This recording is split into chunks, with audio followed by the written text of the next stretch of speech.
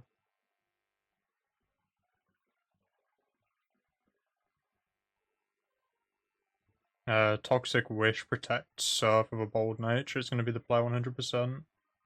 I thought you weren't doing Wish anymore, Riley. I thought you said you were going to do, Rest with the Fire Red Leaf Green one.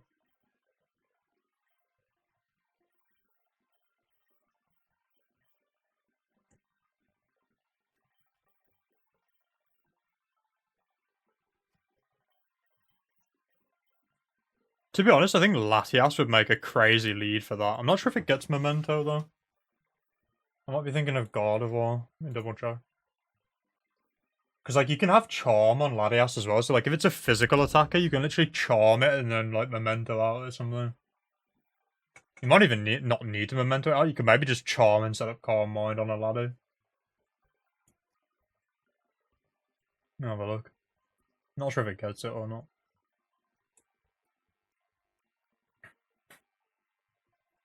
I don't think it does get Memento. No. What does get Memento? I think Gardevoir gets it. Gen 3 attack deck. Memento Psychic. I don't remember what type it is.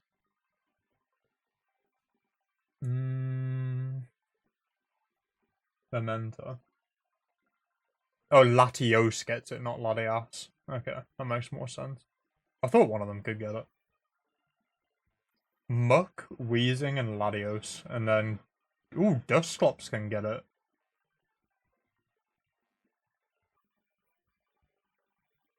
Interesting. Gardevoir and Dusclops. That could be such like a troll set, like a imprisoned Memento like Pokemon.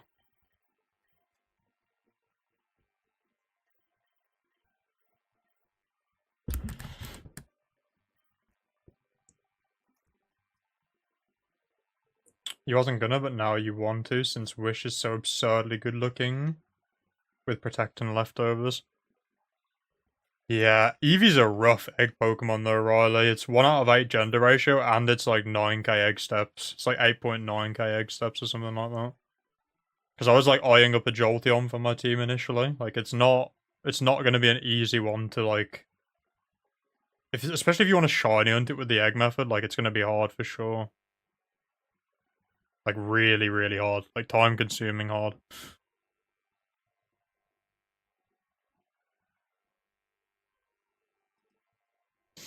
Just a warning. Obviously, it's up to you. My Vaporeon will have Surf, Toxic, Ice Beam, Haze. Haze is an interesting choice. I think Weezing gets Haze as well, right?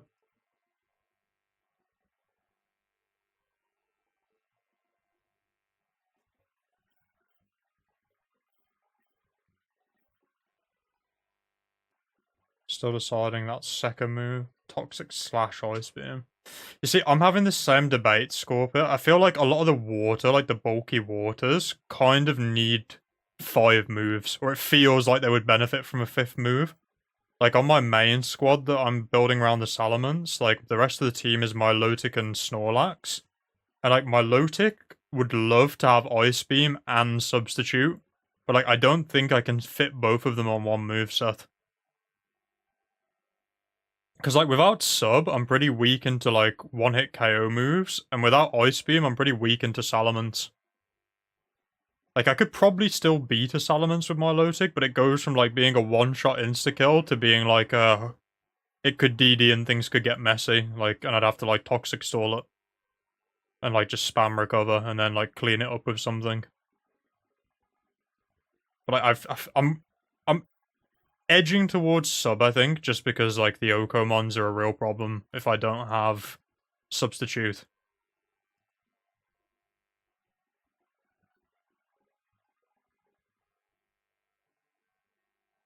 You didn't think about the gender ratio? Yeah, I got so lucky with this Charizard. Like, when I was going for the 3 IV female, I got the 4 IV female without even, like, realizing initially.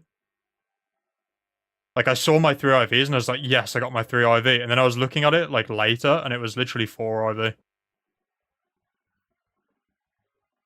So, like, I basically, like, got a major time skip. Like, a scuff gender ratio, getting a 4 IV, like, early is, like, an unreal time save. Like, getting the 4 IV female for Snorlax was, like, by far the longest point of any of the eggs. Just because I was getting unlucky with that one, I felt like. But just getting to jump straight past that on this hunt was pretty crazy.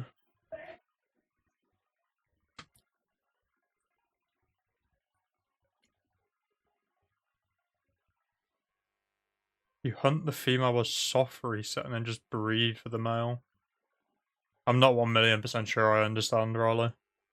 Like, the issue with the females is, like, breeding good IV females is going to be hard. So, like, soft resetting probably won't get you a good IV female. Like, especially if you're going for, like, a 4 IV plus.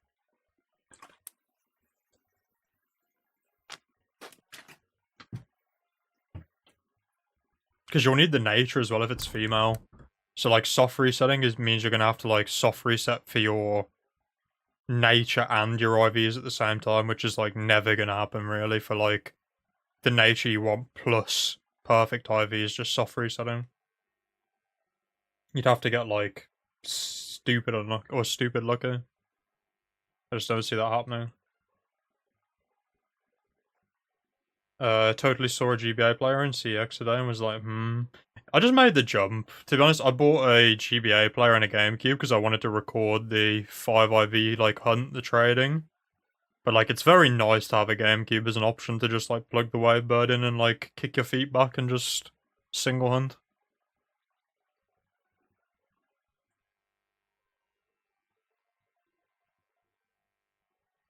And if you do the GBI stuff with the GameCube, you get, like, it's not quite DS capture card quality, but, like, it's pretty solid. Like, the quality's pretty crispy.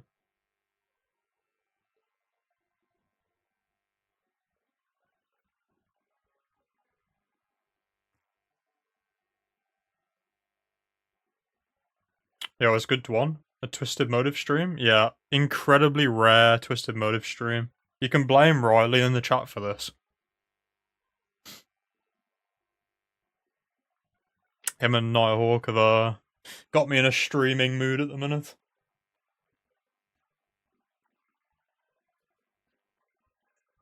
You realistically don't need many IVs. HP and defenses are the big ones. You could get a bold female with, say, 1 IV, and then a male with 2. Vapor's only needed to tank and stall rather than damage. That makes sense, Riley. I'd probably target special defense, just because that would be the easiest one to pass down. Even then, like, that's pretty, like, rough odds, because it's, what, 25 natures? And then you're looking for a 31 IV. It's not that bad. 775 are the odds for, like, a bold. But I suppose that's oh no, that's just for an EV. Yeah, your odds are pretty rough, Riley. Like, getting a bold female with perfect special defense with the gender ratio of 1 in 8 is 6,200. Which, like, is doable, but, like, it's pretty rough. I suppose if you take, like, I wouldn't take HP, just because, like, that's so hard to pass down. But, like, defense is probably doable as well, so it's probably a little bit better odds than that.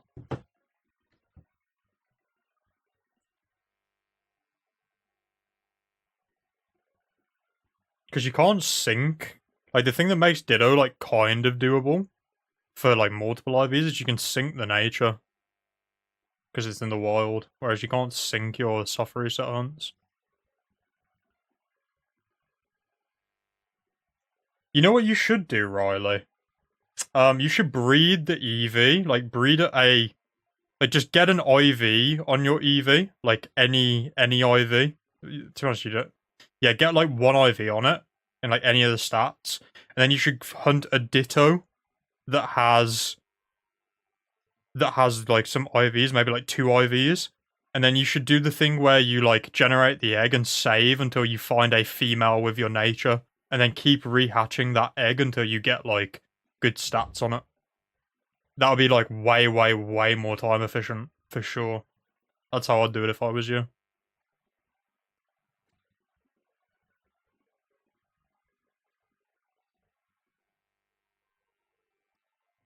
It's good though, you've not caught a stream since the ISHC days. Jesus, that is a long time ago.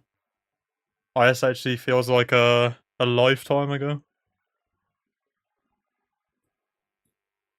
You're still debating Analog Pocket Dock or GameCube with GB Player.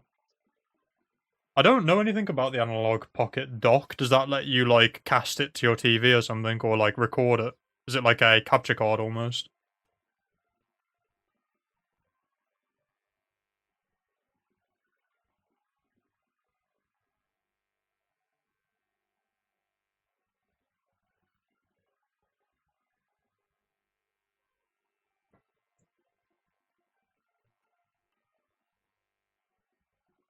Blame, more like thank. True. I feel like I'm the anti-Riley, though. Like, he's trying to, like, make it work with his, like, scuffed squad, and I'm here at, like, genetically modifying, like, Pokemon to make them, like, Battle Frontier Slayers. For, like, a evil scientist.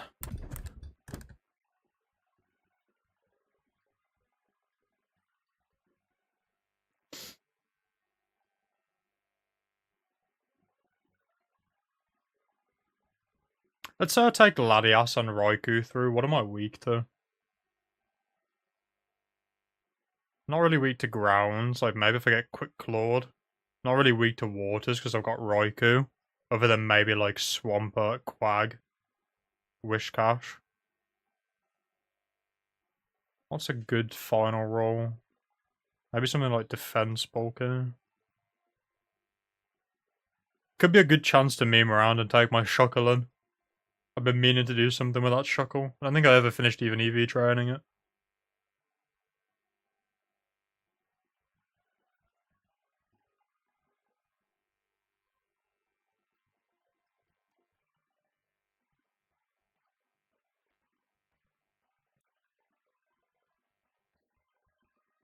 This way, Boreon, you bred Smeargles with Wish learned first. Till you got the 2 IV slash 3 IV male one. And then you bred it with a female Eevee. To confirm, 1 IV with Eevee, Ditto with 2 IVs. Once the old man steps up, you save. To be honest, you could even just go for a 1 IV Ditto, Riley. So like get a 1 IV Ditto, preferably with your nature, just to make it easier to get the setup for the first egg in place. So like get a 1 IV Eevee male. Where do you get Wish from though, Riley? Where does the egg move come from? Because we need to think about that as well, because you'll need your male to come in with Wish. Is it? I know you said you used Smeargle Scorper, but is there something else you can use as well?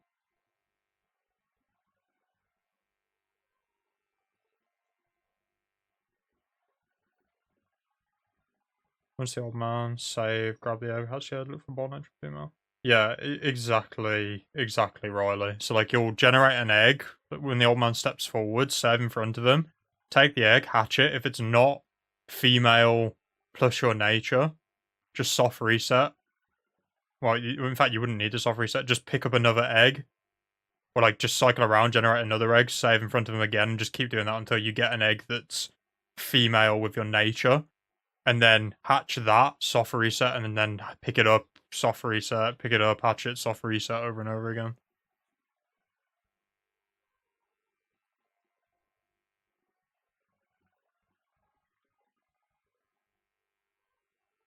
Just like incorporate a bit of like timing when you're like picking up the egg, like wait like 1 second and then 2 seconds and 3 seconds or whatever. Just to like make sure you don't hit the same frame. Like realistically you won't because it's 60 frames a second, but like after you've done a few, start like incorporating like a waiting for a couple of seconds before you pick it up.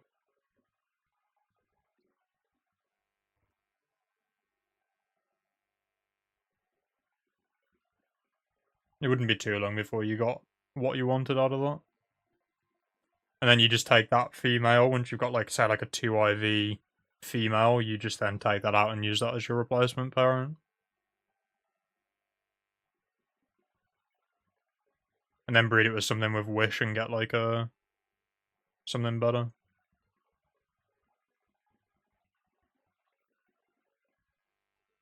Cast it to TV, play GBA cartridges with any Bluetooth controller, for example, Switch controller. Play GBA with 10x resolution too. I feel like the 10x resolution thing doesn't really matter though, because like if you have like a capture card anyway, or like if you put the filter on it full screen, like it looks good either way. Like you could full screen like a DS cap card and it would look fine anyway. It might be nice for like compared to GBI though, because GBI does look a little bit worse than capture card.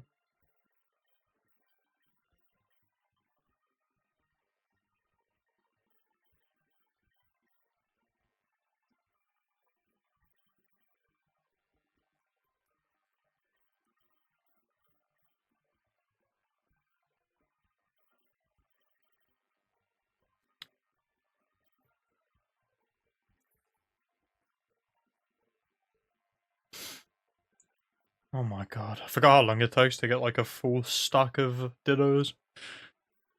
Oh.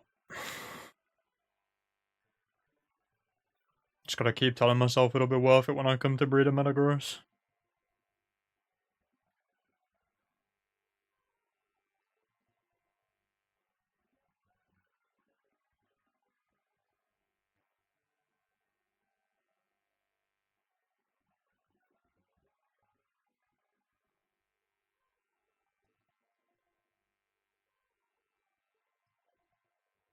Got back into Gen 9 since it runs like butter on Switch too. Yeah, I saw the comparison gameplay. It looks pretty smooth now, but like realistically it should have been like that on launch. I don't really delve too much into any of the new games though. I pretty much only really keep myself to Gen 3. I don't even own a Switch, so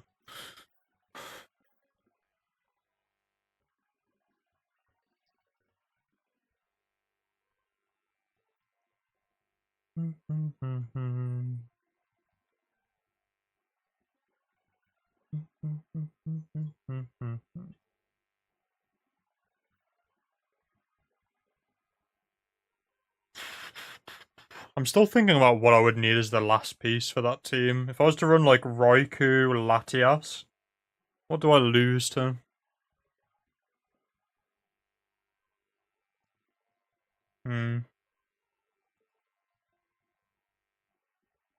Which is just coming from... Bro, I feel like I'm having a stroke reading that sentence. Which is just coming from to get if to Clefairy. Riley, you are frying my brain right now, brother. I'm not gonna lie to you. Oh, from Togetic. Okay, that makes more sense. Wish is just coming from Togetic to Clefairy to Pikachu to Eevee. Yeah, I would just sketch that, to be honest with you. That sounds horrible.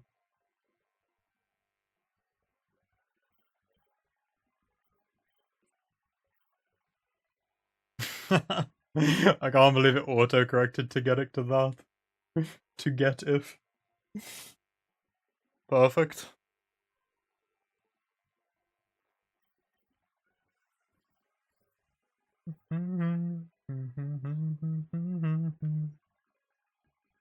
Gen 3 is quite good.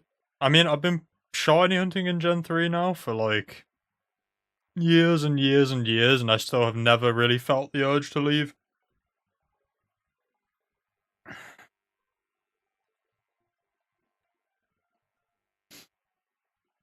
I've still got quite a few things I want to shiny hunt in this game as well, so like I don't see myself ever really leaving Gen 3, to be honest.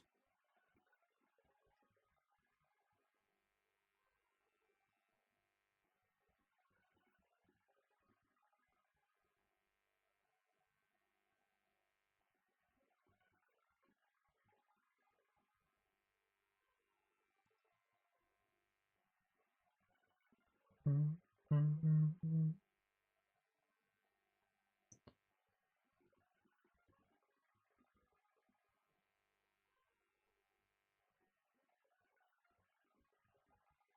I was thinking about Ruby Sapphire Battle Tower, Riley. And I feel like Substitute as a move must be, like, so broken in that facility, like, in the Battle Tower in Ruby. Because, like, with the AI clicking random stuff, like, if it clicks, like, a random useless move and you get a sub up, like, that must be, like, unreal.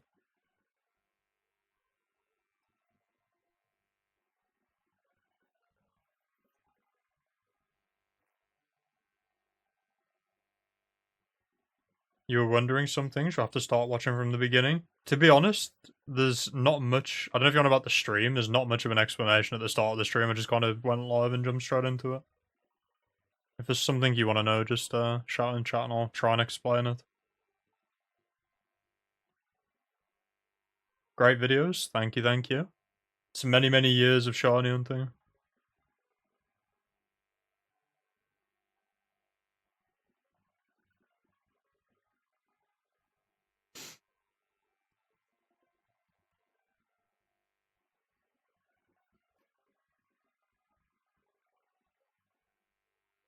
Absolutely go nuts on a tanky setup, man. Yeah, I feel like you could, like, fully abuse, like, the battle tower with substitute in this game. Like, imagine, like, a sub Gengar, you know, like, why am I forgetting his name? That's really bad, I'm forgetting his name. The guy starting with J, that was on the podcast. Why am I blanking on his name?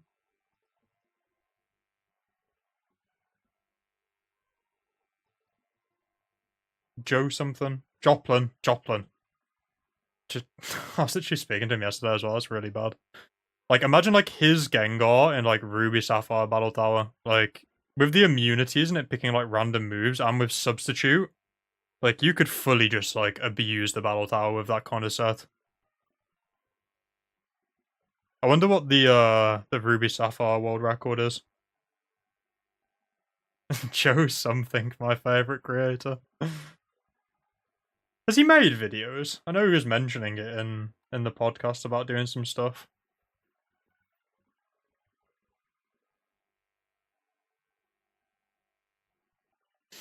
Be cool to add another Battle Tower stream to the resume.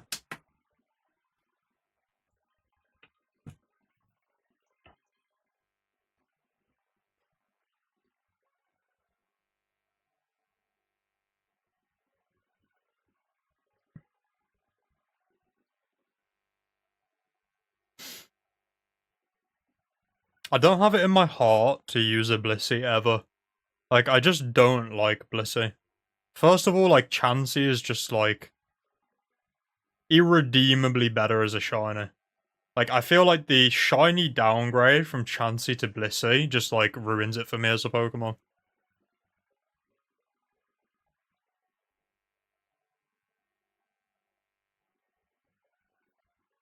Like, I have a setup Chansey, because, like, I bred a shiny one, like, years back.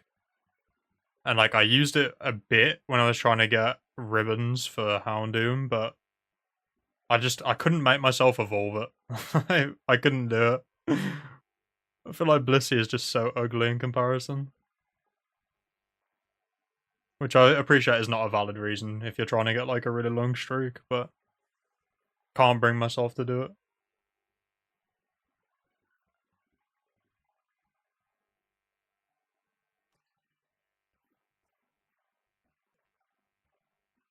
You hate Blissey, but you always use it for Gen 4 catching legends? Yeah, I mean, that makes sense, Cabbage.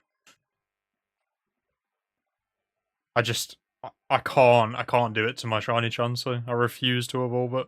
I'm pretty sure it's already level 100, actually.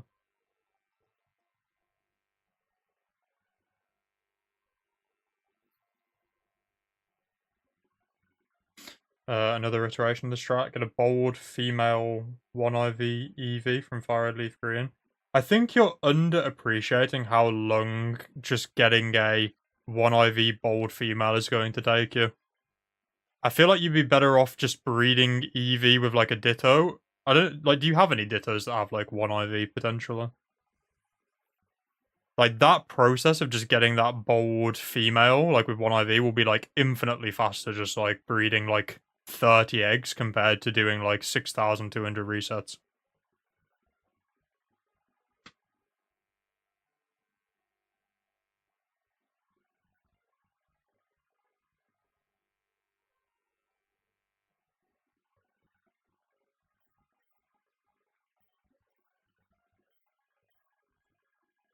I need to stop doing that. I keep looking at... I used to have my counters flipped, but I'm too lazy to flip them. So I used to have the left counter for the Charizard hunt be the eggs collected, and the right counter be the eggs hatched, but now they're flipped around and I keep, like, reading the wrong one. But I really couldn't be bothered to move all my counters around when I was setting this up, because I had pre-existing counters, like, created, and in weird places.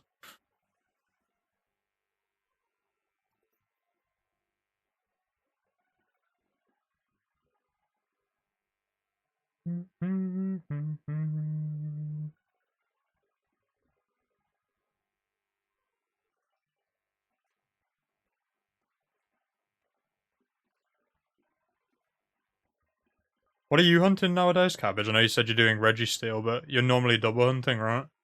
You're doing something on the side?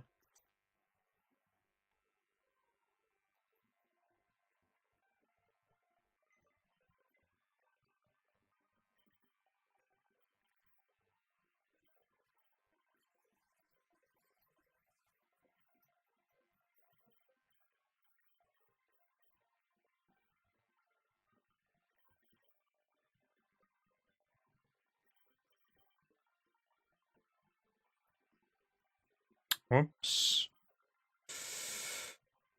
Ah, double click.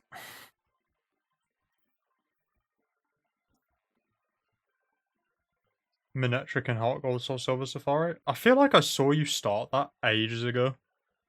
And that's rough. 17.7k. I don't know if I showed the second one. I think I only showed the first one, but I got 2 shiny Charmanders already doing these egg setup. And they were both, like, right at the start of the hunt. Like, somewhere in here. Are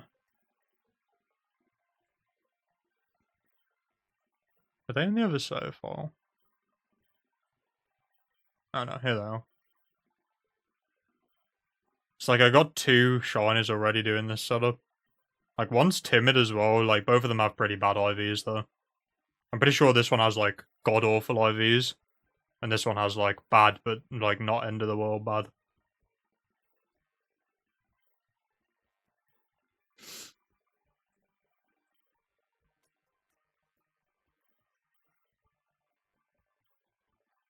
I'm trying to think what else I could use, because I haven't taken, like, any of these mons through the tower yet.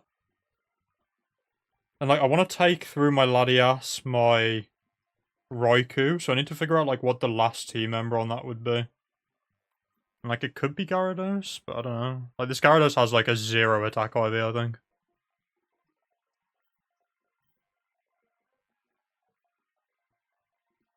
I was so happy when I got this one, though. I feel like I want to do it on this Gyarados, because, like, this one was, like, up there for shinies for me.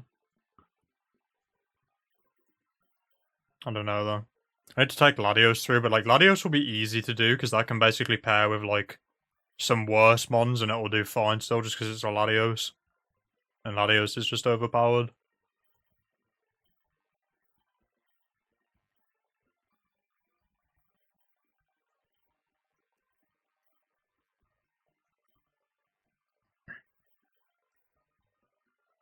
I could do a Ribbon Master with Vibrava still as well, actually.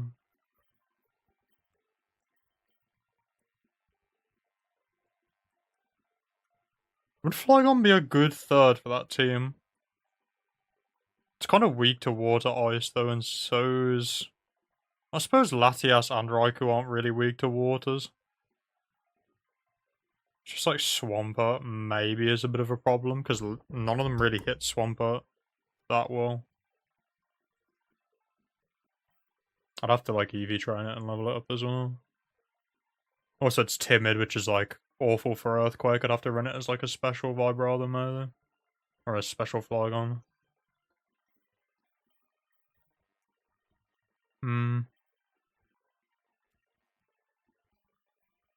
I'll have to think about it.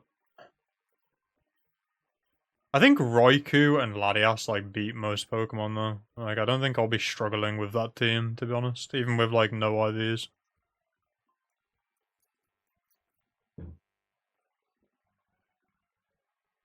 You're so antsy for Thursday's stream now. That 88 streak had you itching, bro. I could tell from how you were speaking, like it felt like that was the run.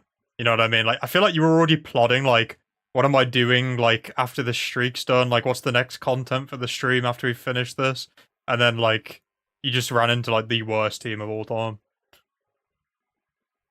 It felt like it was going to end. Like, the atmosphere was like it was like the streak was going to end and we were going to be done. Just get humbled a little bit by the battle tower, though. Yeah, exactly. It. uh...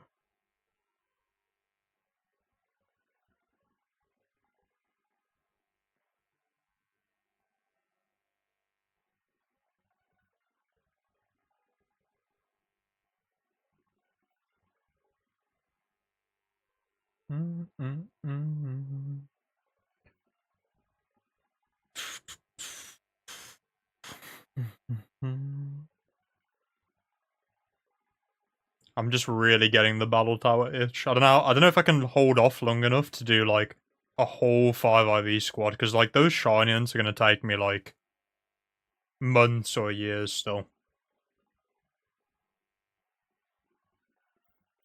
You got the mail you need for whack? Nice, bro. What is it?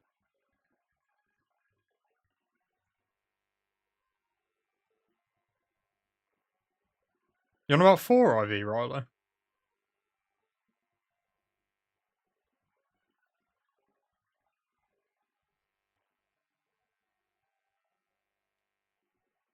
Alright, we'll wait for VAR to clear.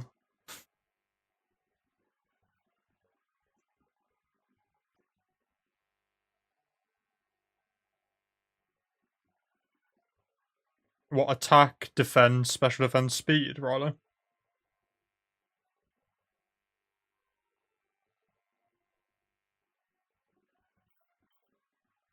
Nice.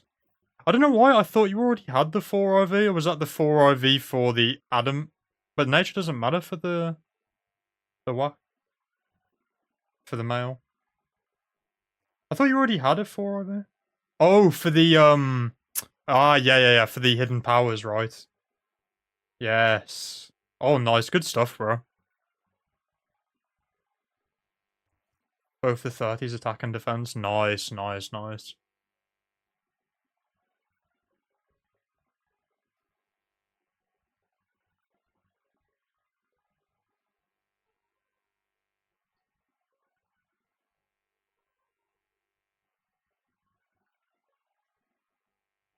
You see, I got quite lucky, Riley, with the setup, because I had the 30 that I wanted initially was 30 special attack, and the shiny Charizard I got from soft resetting in Fire Red had 30 special attack IVs. So, like, I managed to just use my shiny one as, like, the first step of the breeding process. Which was, like, pretty damn good luck, I think.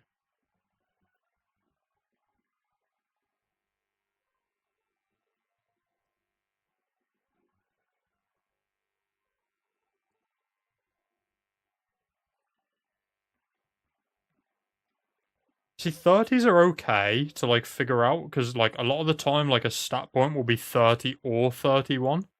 So, like, when you know it's 30 or 31, you can just go and spam talk to, like, the IV, like, stat shower in the Battle Frontier, and if he tells you it's perfect, you know it's not 30. So, like, it feels pretty doable to check 30, but, like, the special attack will be hard.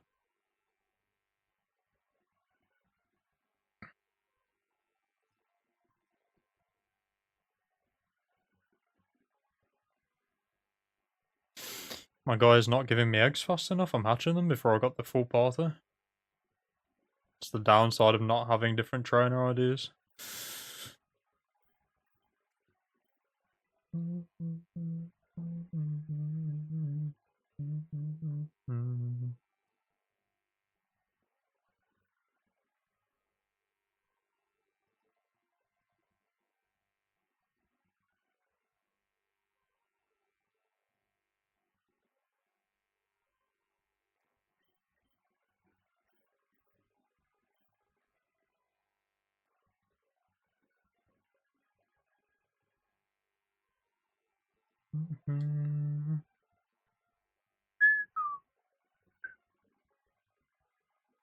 Have you figured out your moveset yet, Cabbage, for Registeel? I know you said you're doing like careful, right? So like a full bulk build.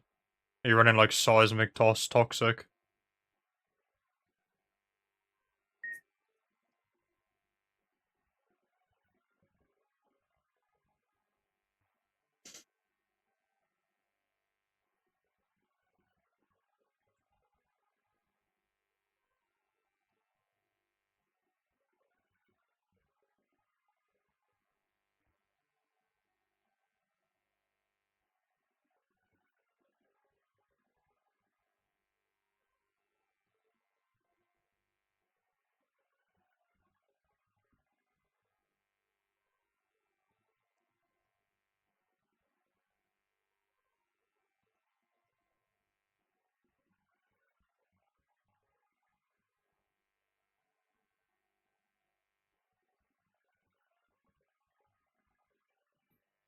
I'm kind of tempted to do, you know how we were talking about like fixing a specific egg roiler?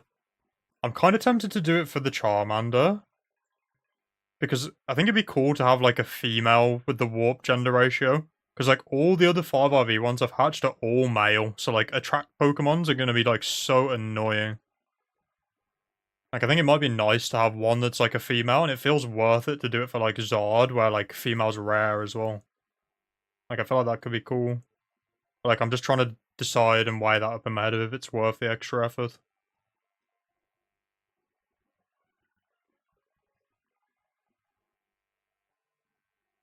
Plus then we'd have to do what like Scorpio was on about earlier, where you'd have to take like battle recordings all the time.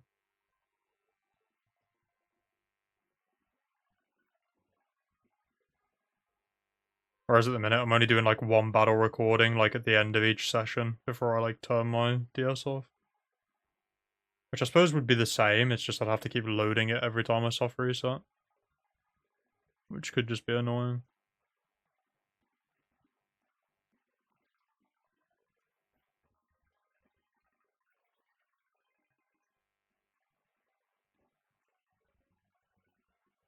Yeah, it was good, Daikon. I know. It's my first ever YouTube stream. Welcome to the unveiling. Twitch has just been ass lately, so I've just migrated.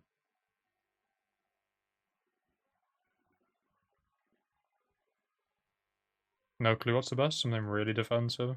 I mean, Seismic Toss is just nice, Cabbage, because you don't have to do, like, any attack investment. Like, you could also do, like, a Metal Claw, like, Curse set, maybe. But, I don't know. Seismic Toss seems just reliable.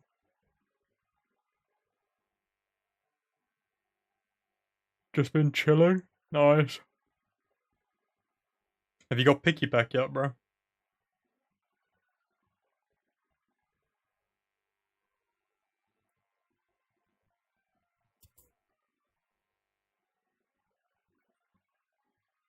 Yeah, all my Pokemon have the same gender, Riley. It's a bit of a problem.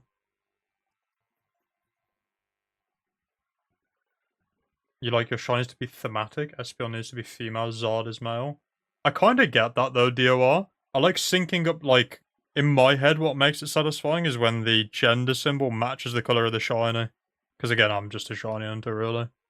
Like, I got a shiny Corsola and it's female and that, like, bugs me. Because, like, everything's blue and perfectly blue in a dive ball and then the gender symbol's red. Which I appreciate is a bit stupid, but, like, that's just how my brain works. What's the hardest IV to pass down? HP is the worst, and then defense is like somewhere in between HP and like the rest of them. I think it's like 8% for HP, 13% for defense, and the rest are like 60, 18%? 16 or 18, I can't remember. I think 18.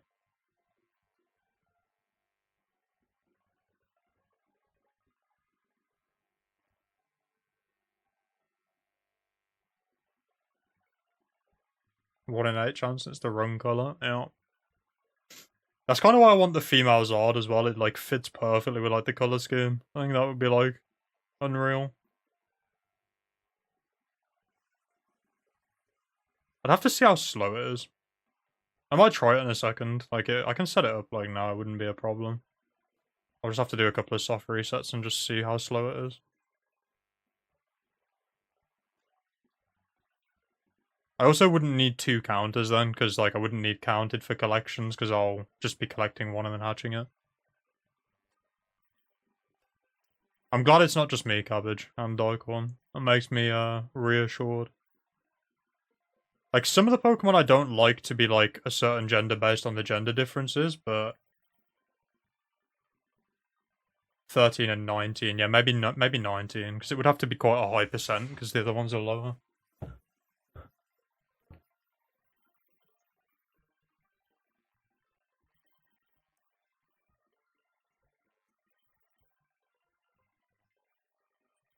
Let me try it now. I want to see how slow it is, and then that'll be my decision. I might try it now, and it might be like 1,000,000% slower.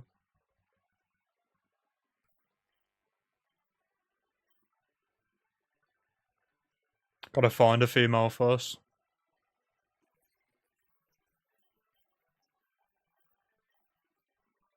And a female that's timid, I guess. I'm definitely gonna be doing this like saving strat for when I go for like something where I want the ability. I feel like it makes more sense. Like, I didn't know that when I was first doing Snorlax, but I got lucky anyway and got the ability I wanted. But like, if you're doing like a scuffed, like you want the nature and the ability, like I feel like there's more merit to doing the one egg at a time strategy.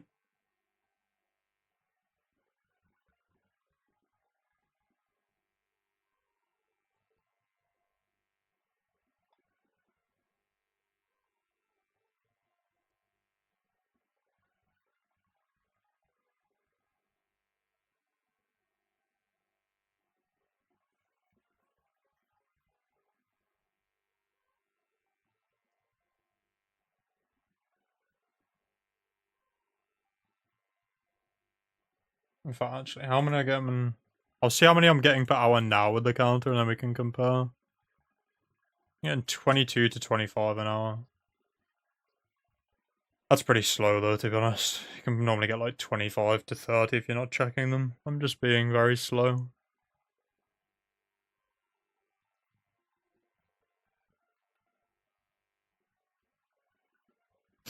We're getting close to the next batch of Ditto to check. I can't wait to be disappointed again. It's a lot of like, it's like an hour of grinding for like 2 minutes of payoff, and then your 2 minutes of payoff, you realize like not a single Ditto is worth checking, and then it's like an hour again of grinding. It's very unsatisfying doing the Ditto grinding, I'm not gonna lie.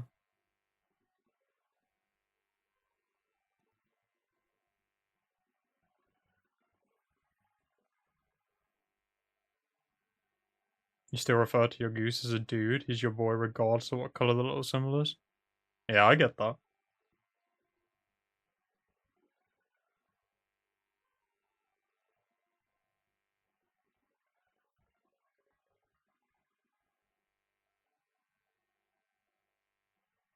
In Gen 3, there are no ways of getting an EV without the normal Pokeball, right? Gift in XT, gift in Fire Red. No random encounters. I mean, unless you want to count, like, I don't know if you can catch them from, like, the Battle Tower or catch them from, like, the, Pyramid with the glitch as well. Unless you want to count that, then no. I don't think so.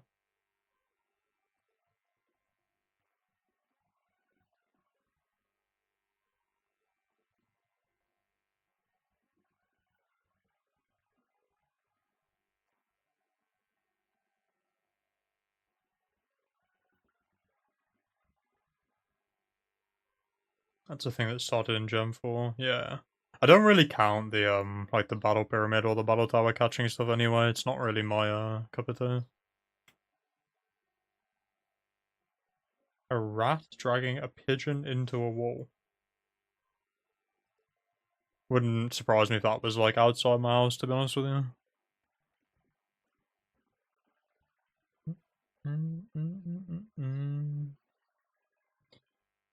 That's gotta be in a city.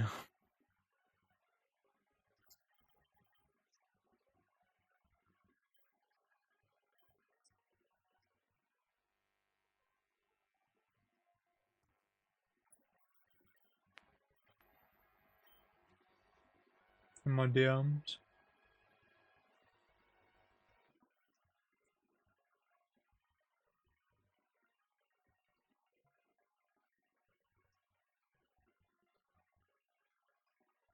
Jesus Christ, Icon. Nature is beautiful. Nature is really beautiful. And now I've lost my chat. Rest in peace.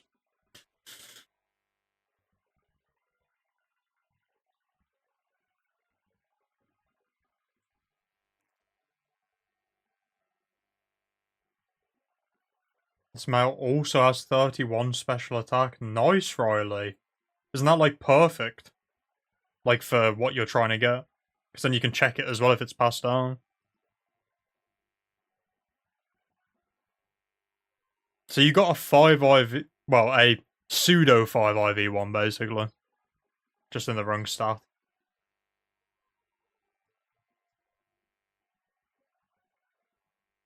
You don't do glitches, that's where you draw the line. The only glitch that I use is I've used the... When I got all my 5IV eggs, I cloned them all, just in case I, like, fucked up the shiny hunting side of it.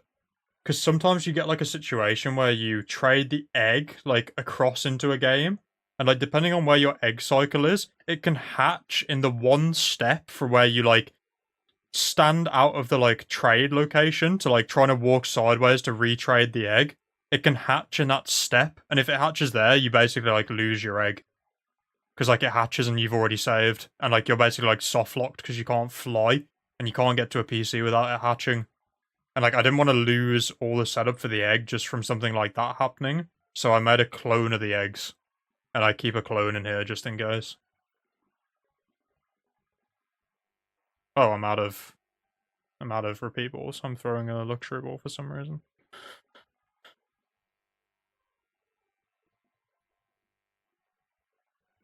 And I would recommend you do the same thing, Riley, before you start hunting yours.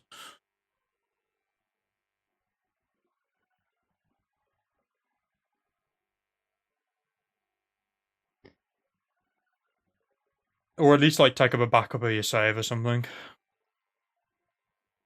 I suppose I didn't really need to clone them because I've got a backup of the save anyway, but it's the same idea either way. Here we go, we get to check all our dittos.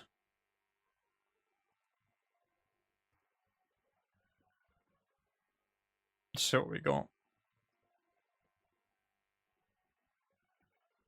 2 or 3 batches to go from 0 in attack to maybe 20.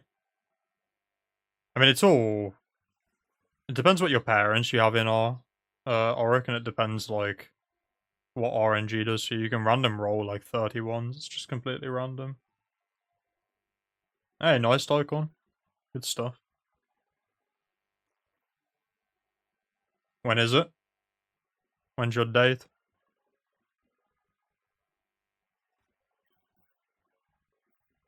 I'm gonna put the thing on screen, because I'm gonna forget what I'm doing. 64... 59, 53. No. Trash.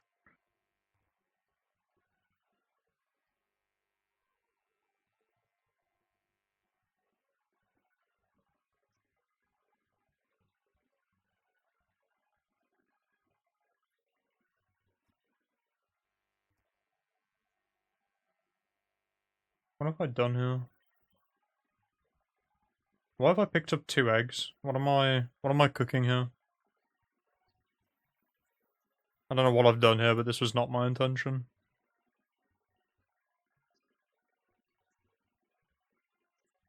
Yeah, I messed this up. Oh well. Trying to multitask too many things at once. Smart, but you would just back up the save. Same thing without glitches. I mean, in my mind, like, if you can do... It's no different, like, cloning that thing to backing it up and loading that save state.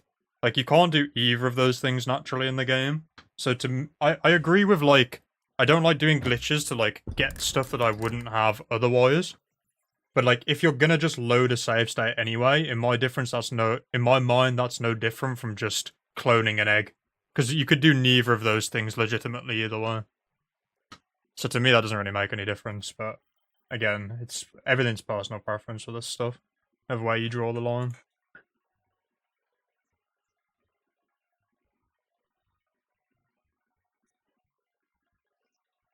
Well, I've got this egg, but this egg's kind of useless because I didn't save before I picked it up. So there's no point me even hatching this egg. Let me take one off my counter.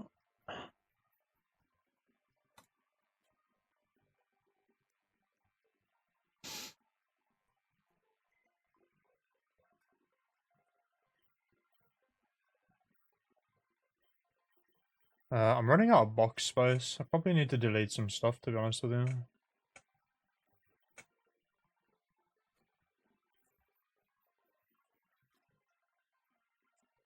Once again, just a reminder, curse you. Hey, everybody in this world has free will, Riley. You don't have to do anything. You want to do it deep down. And I've just taken that egg without saving. I might actually be one of the dumbest people alive. The verdict's out, but I could be one of the dumbest people alive. Well, let's go and deposit that egg as well. I've just said about not wasting all my space in my PC box.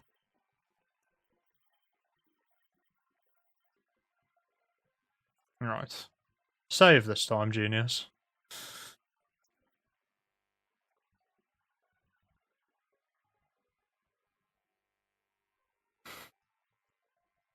Bro, it's so warm in my room right now.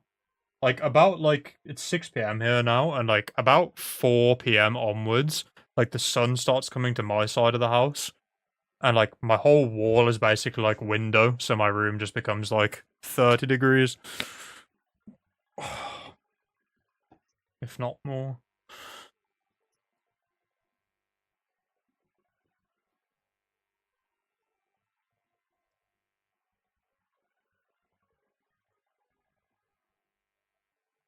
Oh, double 57s? No. Wrong level.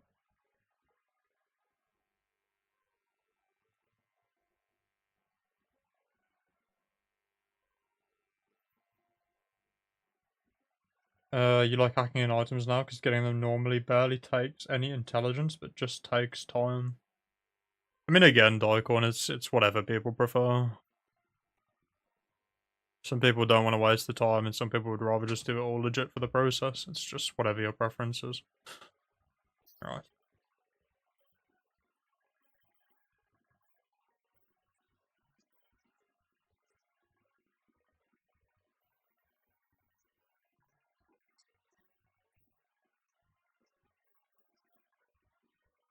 Here's the one thing, during this hunt, one of the wax hatches shiny, if its stats are decent, you probably use it, to be honest. I want the perfect moment or anything, you want a shiny to have good stats at once. Yeah, I get that, Rylan, that's fair enough.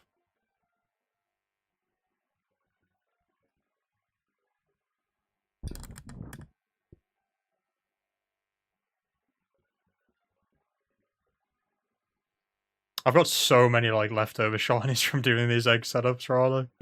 Like, I got a random doing the Salamence eggs. I got a random doing the Snorlax eggs, and I got 2 randoms doing the Charmander eggs. So I've got 4 unused shinies from doing this.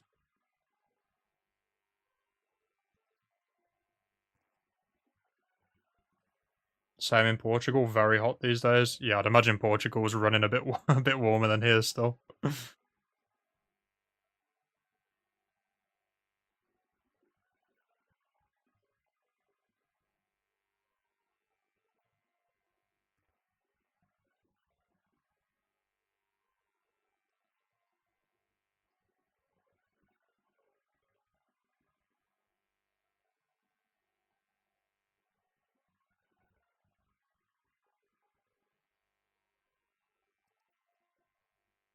Damn.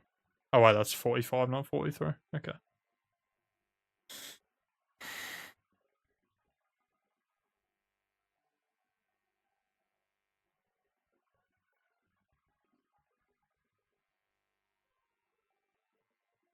This one has crazy IVs. Like, not perfect, but just like 59 is perfect neutral. It's sassy, so like only special defense could be 64 max. It's probably like 26 spadeffish. And then it's probably like 27 special attack, 27 defense, and like 30 attack, or like 29 attack. Like if you're just looking for like a random Ditto just for leveling stuff up, or like breeding without trying to get perfects, that would go crazy hard. It's just not the target though, unfortunately. So you will be yeeted to the void. Alright, another failed batch of Dittos.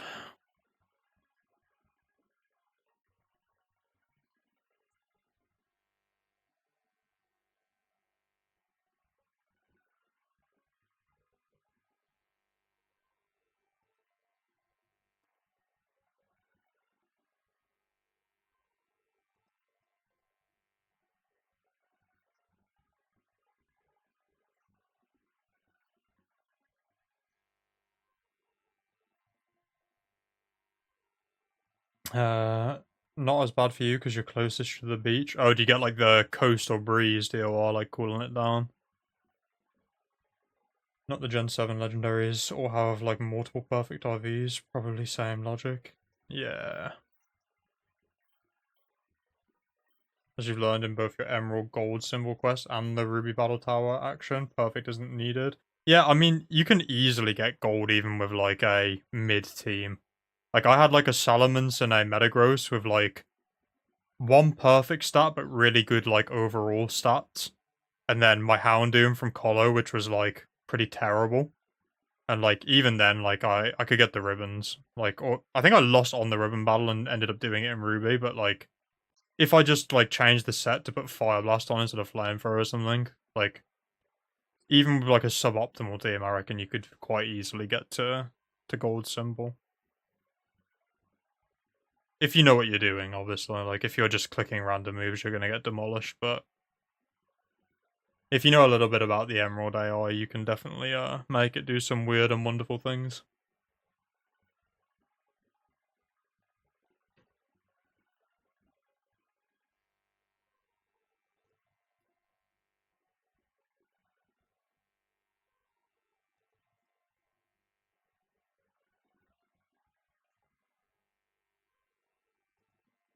I don't know how you pause your streaks, Riley. You know, like when you've got like a good streak going on, like a 56, and you're coming off an 88, and then you're like, yeah, I'll just save it for next stream. Like, I feel like that gap in between the stream days, I would just have to play. I respect the self-control.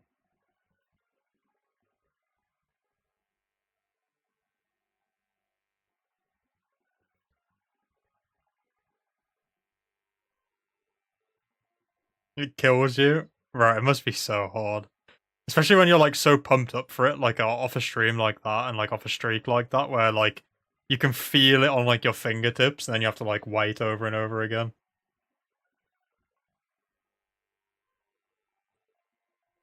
Yeah, same, Nighthawk. Like, no chance. No chance. I'd be straight in there the next day, at the earliest possible opportunity. You can't even try them to another game because it ruins friendship. uh, Truly cursed.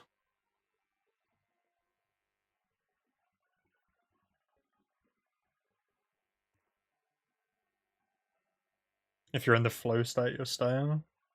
Bro, I can't wait to... I'm gonna take some of my other shinies through. I think I've already, like, decided this in my head. I don't think I can wait until I've got a full team hatched. Like, I'll play on my, like, alternate Emerald game, or, like, and just take, like, a team of shinies through, I think, from, like, other stuff I own.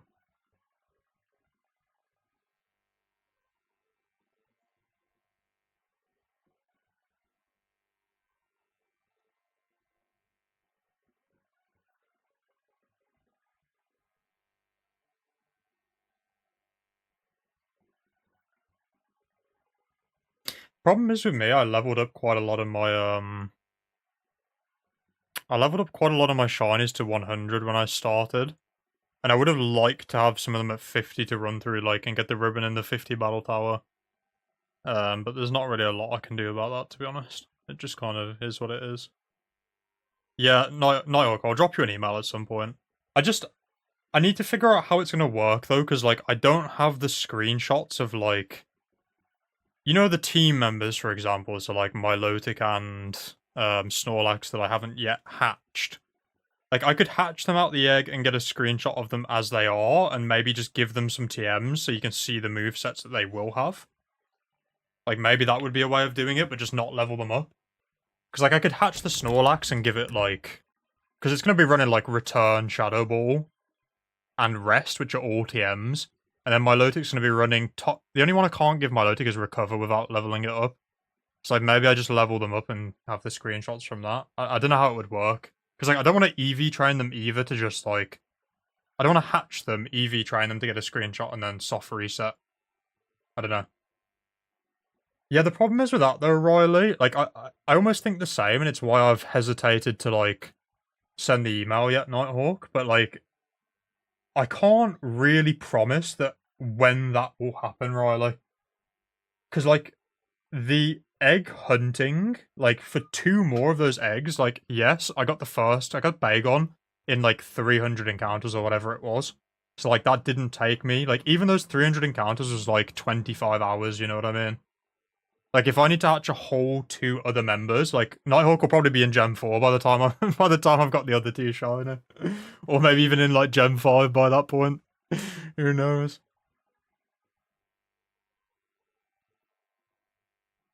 Like, I could maybe hatch the team and use them non-shot.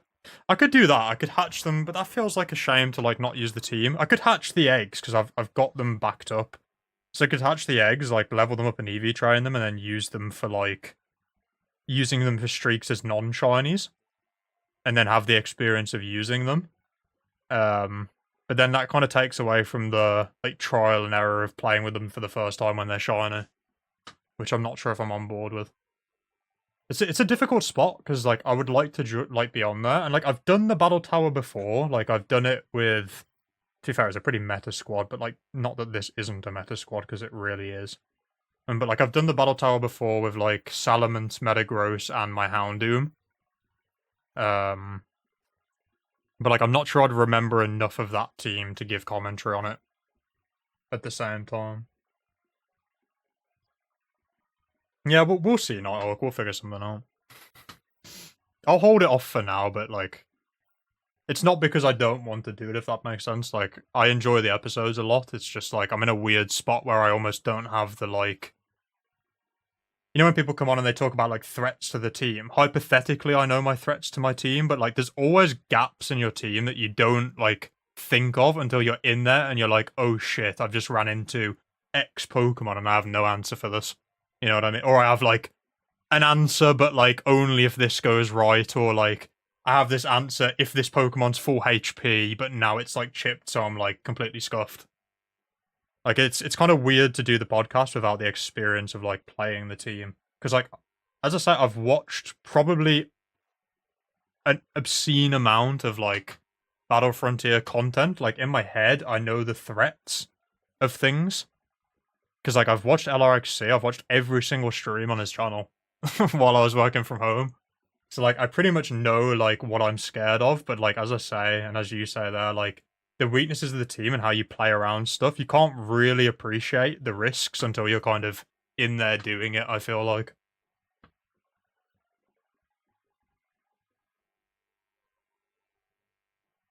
It's very easy to sit back and be like, oh, I'm scared of this Pokemon. Then you hop in the tower, or you think you've got, like, no holes in your team.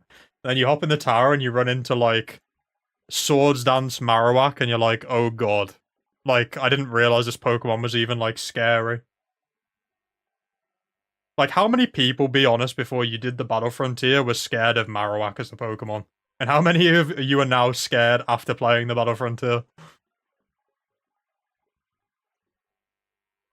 Marowak is an absolute horror. I think Espeon's really scary as well, like, underrated Pokemon of being, like, horrible to run into. Like, if it's fast and it gets a Calm Mind up, man, like, it's a problem.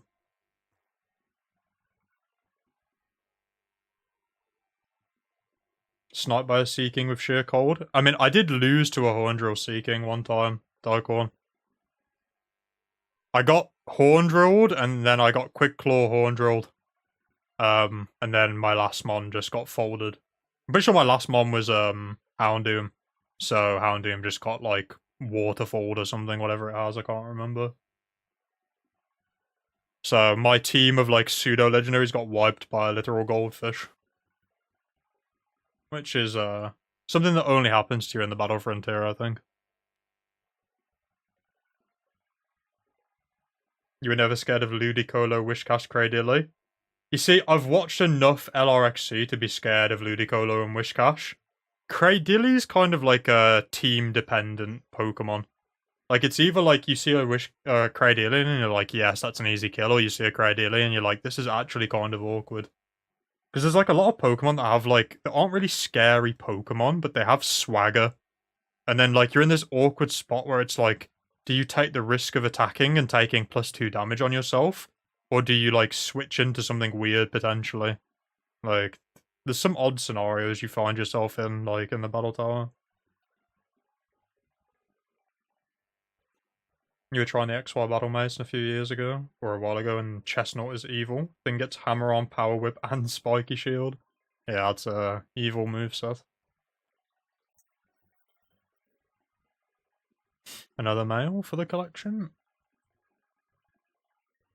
Yeah, exactly, Riley, and there's always going to be something like that, which is why... Oh, I forgot to add 6 to my counter. It's part of why I've been holding off on, like, doing the podcast thing, because, like, I think that is a big part of, like, a Battle Frontier experience, is, like, actually having the experience with a team.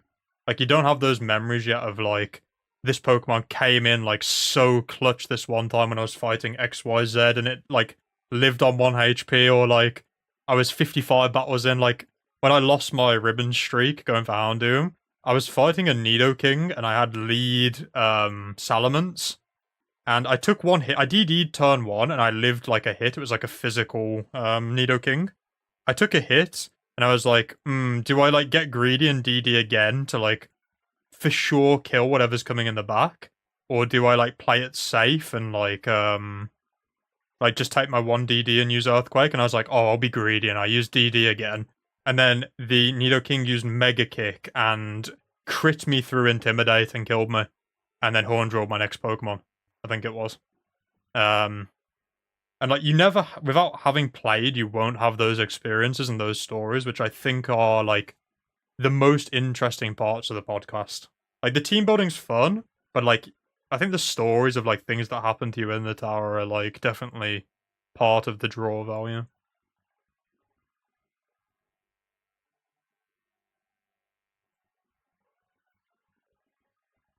I just love talking Gen 3, to be honest, though. Riley knows. Like, when I first spoke to Riley, we just joined a Discord call, like, randomly.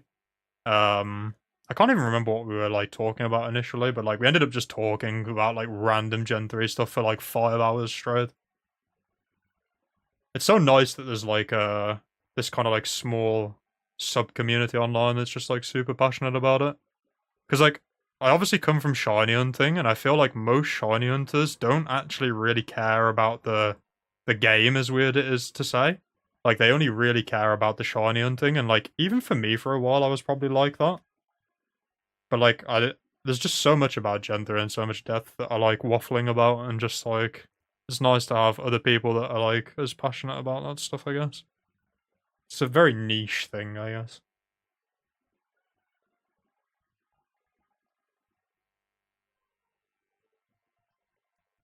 You love the story of Riley catching the Reggie? Yeah, exactly. Stuff like that, it's like, until you've got your team, and you've gone through it, like, you don't have all these stories yet. Like, part of my story, when I come to do my Battle Tower, could be, oh yeah, my second egg took me 30,000 encounters, and I spent 3 years hunting it, you know what I mean? But, like, I don't know that yet, because I'm still hunting it. And that would be such a big part of the backstory that you'd be missing if I just made it now, and with, like, a unshiny version.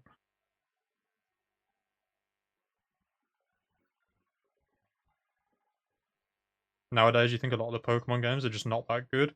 I fully agree, Daikon. I think the level of care and attention that went into Gen 3, I don't think they've managed to replicate that style of, like...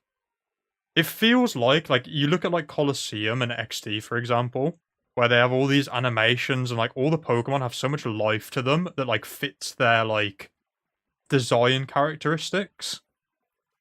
Like that level of like care and like love for the game. It's not necessarily just Pokemon, but like games in general for the most part are pretty hollow nowadays in terms of like they just pump them out to like get them out and make money. I feel like the level of love and detail that goes into the games nowadays just isn't the same as what it used to be. And yes, part of it is just nostalgia because I grew up with Gen 3 and like that's where my heart lives, but like I also think what I said is true.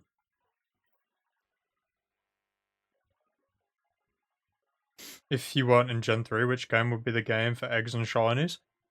I don't know if I'd be playing Pokemon if Gen 3 didn't exist, Oric. Like, Gen 4 is the next, like, logical step for me.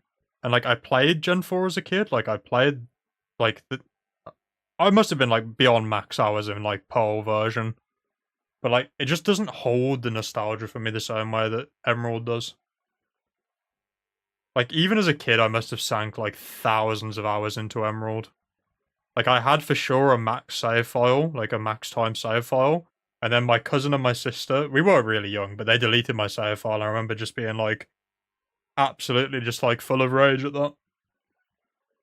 And like, I dread to think how many hours I've played these games from like 2018 until now, just shiny hunting. I'd say it must be over 10,000, probably. Actually, it's probably around 10,000. 3 years for Suicune was like 3.5, 3.6k hours. So you're probably looking at like 8,000 hours or so. I don't know. Maybe somewhere in that region, I'd say.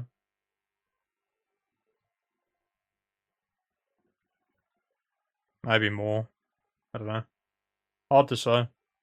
Immeasurable hours. And like, I still play them every day, and I still like want to play them every day.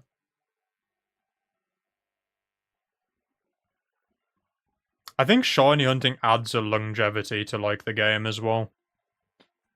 I'm not sure if like I didn't shiny hunt if I would still be playing the games. Because yes, there's a lot to do in the battle frontier, but I feel like eventually, like after enough time, that would probably lose its appeal for me. Like I'm talking like thousands of hours, but like I think shiny hunting adds a lot of longevity for me.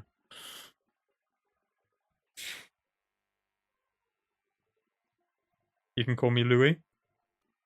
Is it Louis or Louise? Louis, right? Lewis. Louis? Would it guess I would too, like the next game to Sapphire after so much? Well, it's interesting because like when I first like really got back into shiny hunting in 2018, I was very much a fire red leaf green person. Like if you look back at my channel and like all my first shiny hunts, they were all fire red leaf green, like soft resets and encounters. And I've definitely transitioned to being an emerald lover over fire red leaf green over the adult years. I think it's hard to argue that emerald isn't the best iteration of Generation 3. Like, especially looking at it from like where I am now as like an adult.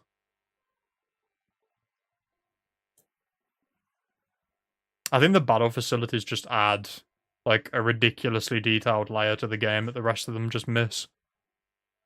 And like, yes, Ruby Sapphire has their tower, but it's not quite hitting the same as like 5 or 6 different facilities with all different like gimmicks, you know what I mean?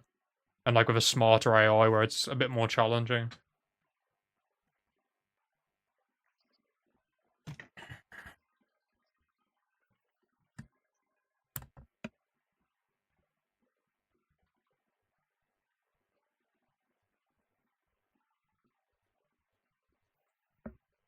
Man, my phone is bottling right now.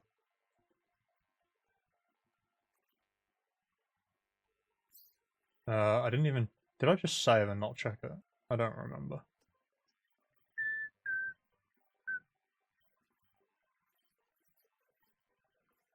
Oh, this one I have to IV check. Okay. Well, this is not where I saw this going, but... That has the perfect timid stat spread. Let's have a look. If I get the 5 IV while trying to set up the single leg, that is going to be hilarious. and I hope I saved, because I don't remember if I did.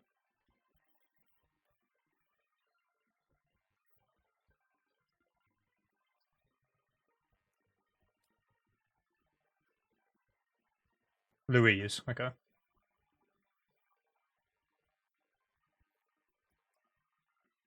Dun, dun, dun. I need my fly Pokemon.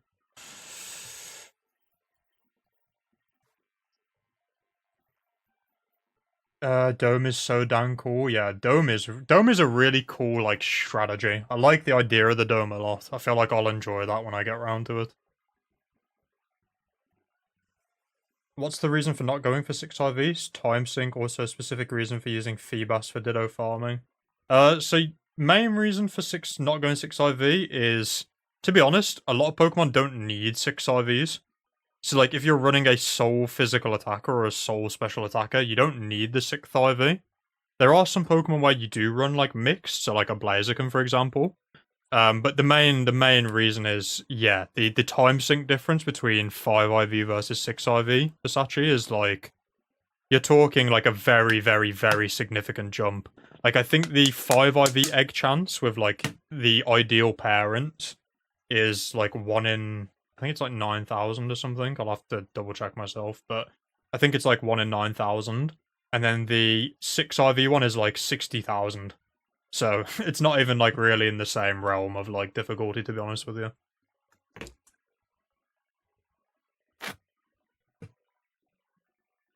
I could see myself maybe doing it like one day for like one Pokemon if I really want to like try and hit the pinnacle Versace, but like just for now I'm quite content with 5 IVs. It's already like incredibly time consuming as is.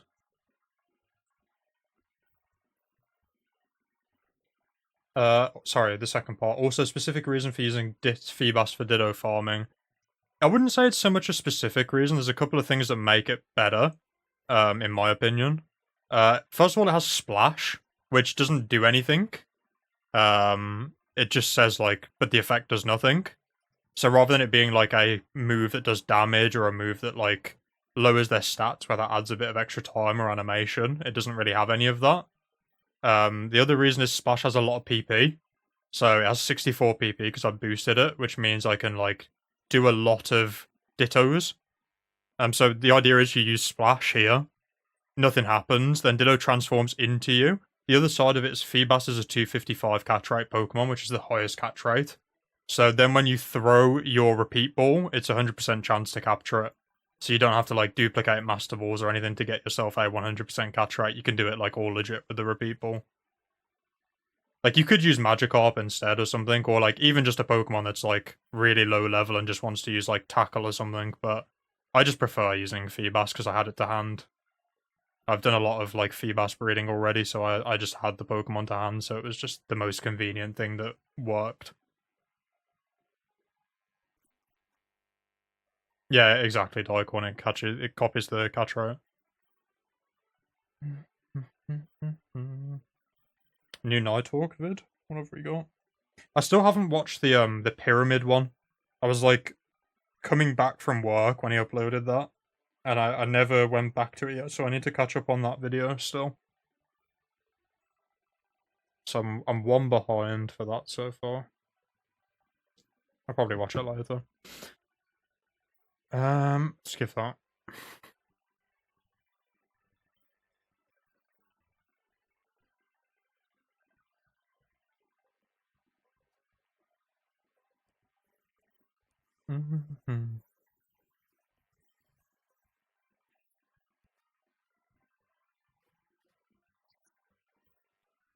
Many things make Gen 3 great.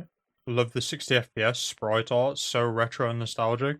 Yeah, I think I'm not going to say it's a mistake to move away from sprites, because obviously every franchise like modernizes over time. But like, I think for sure the games that I like the most are all sprite based. I think that art style is definitely my preference for sure. And like 60 FPS is like, it's one of those things that you wouldn't think is a big deal, but when you look at like the games that run in poor FPS, like especially in the modern era where like a lot of games are running, like PC games and things are running a lot higher than 60 FPS, it's very noticeable to me when I play like low FPS games. I used to play a lot of like competitive shooter games where you're playing like 240 FPS. So when you drop that like all the way down, to me it's quite noticeable. Wow, that Charmander is actually... Oh wait, I'm one level too low. I was gonna say terrible things about it, but I'm wrong. What's your goal for the Dittos? Ideally, Blue Storm, I'm looking for a 3IV Adamant one for use in breeding for Metagross. But like, there's a bit of wiggle room on that, because the odds of getting a 3IV one are very bad. So if I could get one that's like maybe 2 31 IVs and a 30 or something like that, I would consider that as well. It's just going to be a play it by ear type of situation, but ideally a 3IV Adamant. Which is really terrible odds, I will say.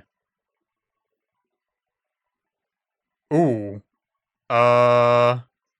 This might be 5 IV, but with 31 HP instead of 30.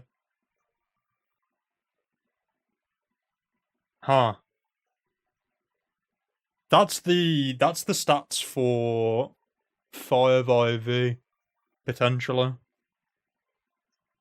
Which puts me in an awkward spot. Let's go and check it. The old-fashioned way. 35 HP at level 12 means it's guaranteed 31 HP IVs. And also, like, at the lower level, like, a lot of the stats are guaranteed at this point. It is old man time.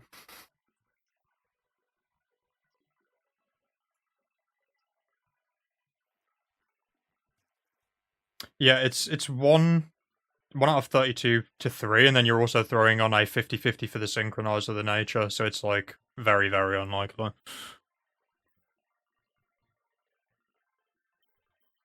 I should move this to the first slot so we can just spam it. Alright, special defense. Let's keep track.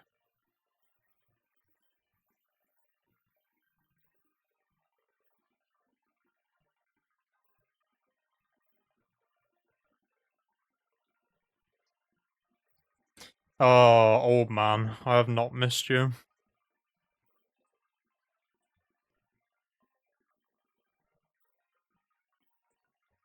Check the TV. I'll check it after. Defense. So we've got special defense, and HP confirmed currently. So we're looking for speed to be perfect, and we're looking for him to not tell us special attack. And then I'll be in an awkward position.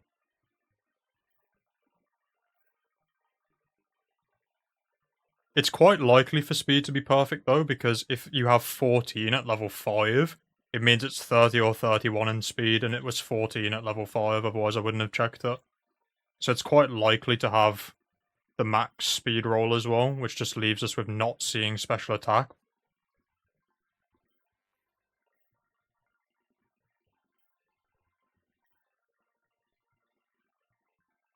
Speed, and it has HP because it's 35. This has a very solid chance of being 5 IV. I don't know if I can't check special attack like this because it's not gonna be perfect ideally. I don't know if it's confirmed at this level. I think it's 30 or 31 confirmed at level 5. But I don't know what level I need to level it to confirm. I don't know if I saved as well, because I was doing like the weird setup of like doing one egg at a time. That's such a bad time to be like playing around with something like that. So if we put this in the calculator for now, we know speed's perfect, we know HP defense, special defense perfect. HP has to be perfect at level 12.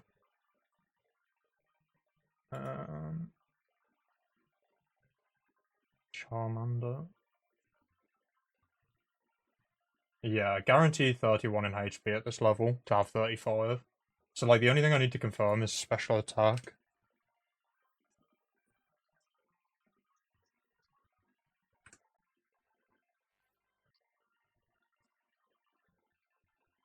Uh,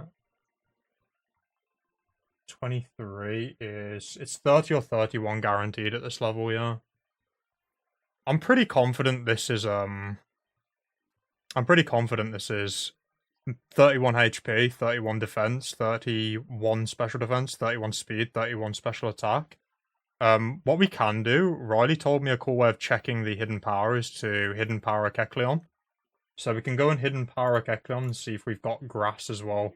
Because even if it's 5 IV, we might have the wrong hidden power type based on the attack stat.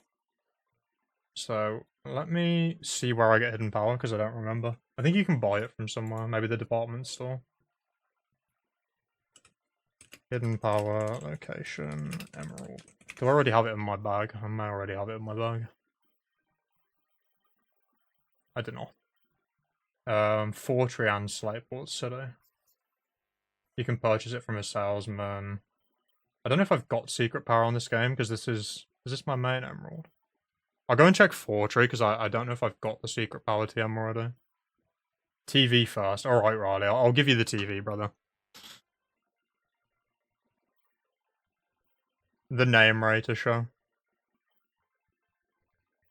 Wow. What a great nickname I gave it.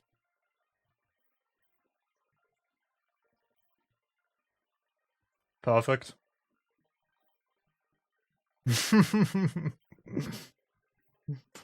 Yeah, that is definitely a nickname of love right there.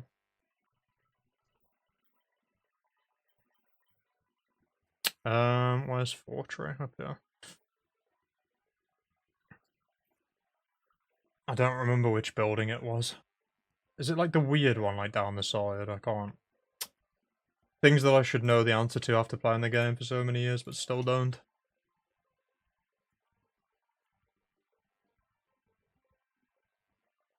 We'll just try the buildings, it'll be one of those. Is it this old lady? Nope. I don't think it's the Zigzagoon girl. I'm pretty sure it's an old lady that gives it, yeah. Yeah, this one, surely. Yeah, there we go.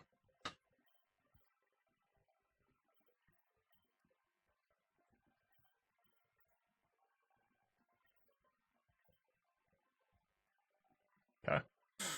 Am I going to get one shot by a Kecleon at this level? The answer is probably yes. So is there a better way of me checking this? Without leveling this up to like level 1 million? It's either going to be HP electric or it's going to be HP grass. So I need to go into the desert, probably makes a lot of sense. Because I won't be able to hit them with hidden power if it's electric. I mean, Quick Claw is like a 20% chance to icon. It's not very reliable.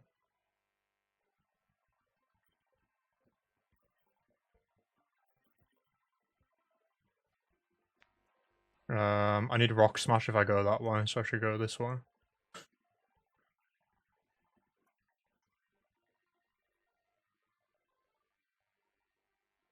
Could someone do me the favor and go and check if I saved before I picked up... Oh wait, I saved before I picked up the egg, didn't I? Oh, I'm cooked. Because I was trying to get the egg... I didn't save after I picked it up, did I? I saved before I picked it up because I was trying to do the flip version of the eggs. Oh, that is diabolical. Yeah, I would have saved the other side, wouldn't I? Huh.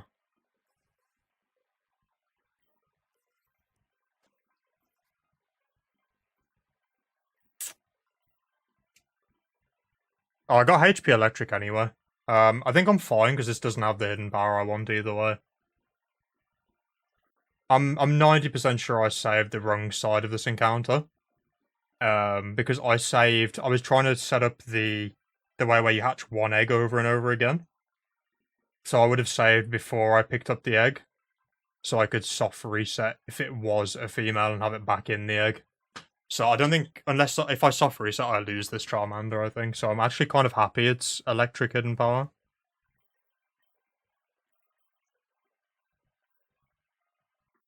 Huh. I really didn't think about that when I was playing around with setting that up.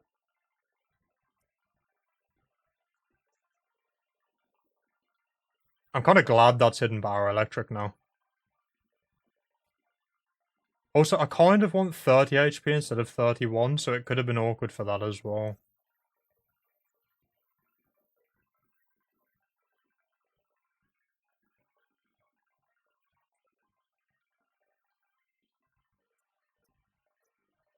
You've never seen beat up before?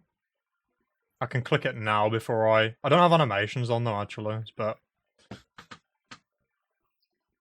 it's kind of a goofy move.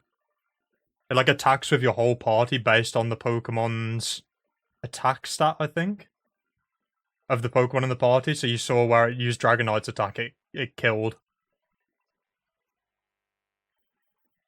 It's kind of an interesting move, to be honest with you.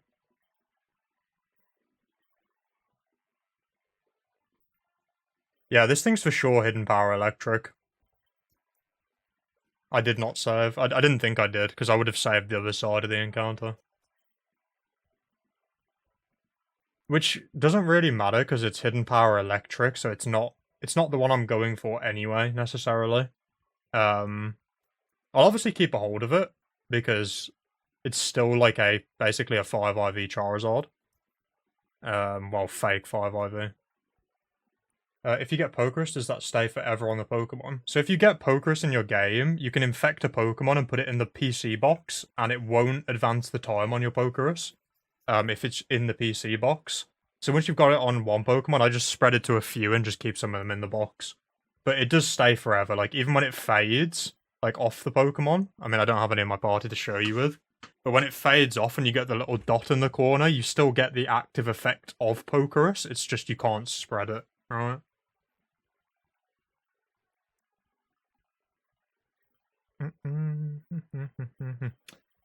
Well, that Charmander is no longer useful for me. That's incredible. I can't really use that as a parent upgrade because it's not really a parent upgrade either, but that is definitely an interesting thing to have happen. So this one's actually Hidden Power Electric, which is quite interesting. Just give it a name, shall we?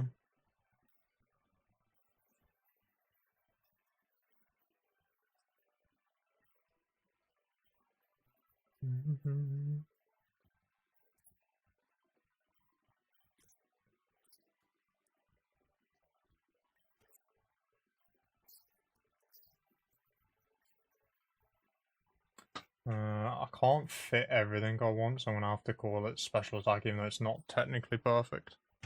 Because they do not give you enough characters.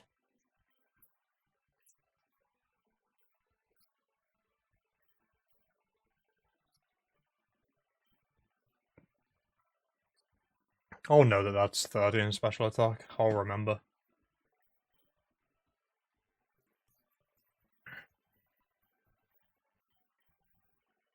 I'm kind of happy that that doesn't have the right hidden power, because like even if I'd saved after I'd got the egg, it puts me in a really awkward spot of like I kind of want 30 HP, but like it's not really that. That's where you are. I thought you were deafened. Nah, I just got a really weird Charmander speed that I can't use, but is kind of perfect. It's got the wrong hidden power, so it's got electric, but it's 31 HP, 31 defense, 30 special attack, 31 special defense, 30 speed. But like I'm not gonna use I can't use it because I didn't save, but like I was doing a different setup strat. But like I wouldn't want to use that one anyway, if that makes sense. It probably doesn't make a lot of sense, I'm kind of just saying a lot of words. What is the chance that happens while I'm like randomly setting up the other way though? Like out of 4,000 and something eggs hatched at the 5 IV stage, that has not happened a single time yet, and it happens on the one random occasion I'm like playing around. Unbelievable.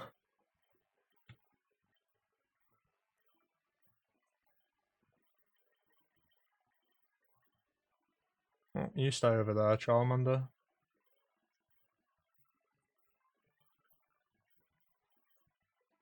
I want to heal my cargo. I took like 3 HP damage. It's been bothering me the whole time.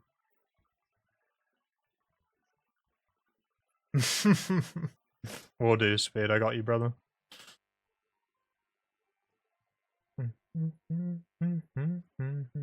Alright.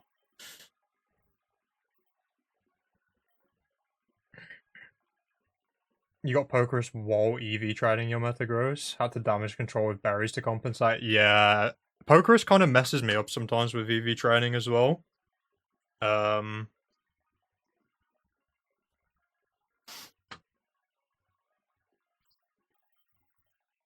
It's kind of annoying when it spreads like in the middle of EV training. I have that because some of mine have like active Pokerus as well.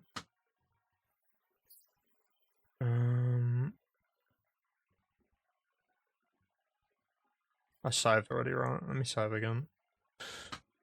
Alright. Well, there's the excitement done for. Time for another 4,000 encounters of nothing.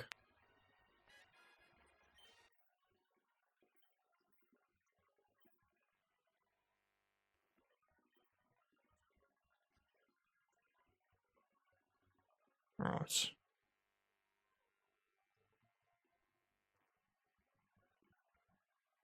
Right. What did I get? Cabbage? I got like a... I got a weird Charmander. I got one... I want 30 HP so I can have the substitutes activate, I want the substitutes to activate when I'm at 25 HP, so I need 30 for that. But I got a 31 HP Charmander. So it's 31 HP, 31 defense, 30 special attack, which is what I was targeting, 31 speed def, 31 speed. But it's got the wrong hidden power, so it's got hidden power electric. So I'm not going to use it, but it's like semi-perfect, I guess.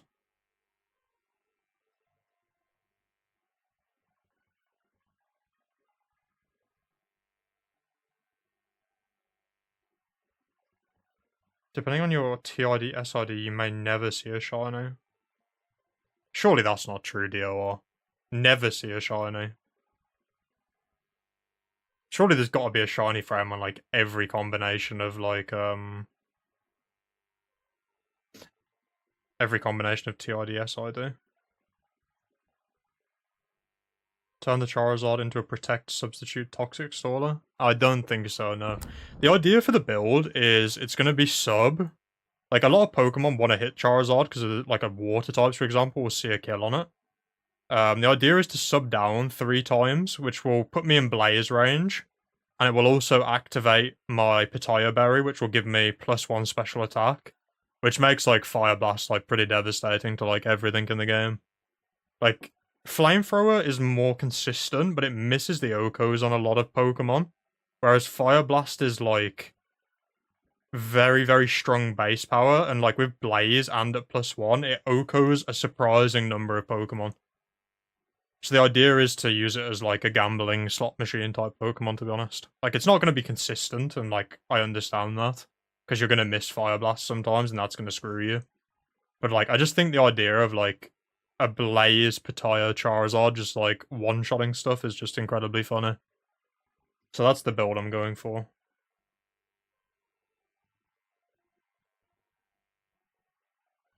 I haven't got the Pitaya Barrier yet, Scorper.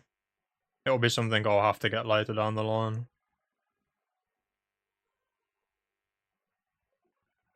I think it's a Colo Berry though, right? Pitaya. I've got Pokemon Coliseum, so I'd be able to grind it out in there.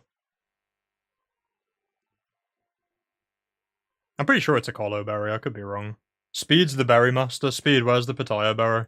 If you haven't already left the stream. Well, the idea is Scorpio with the Pitaya Berry as well.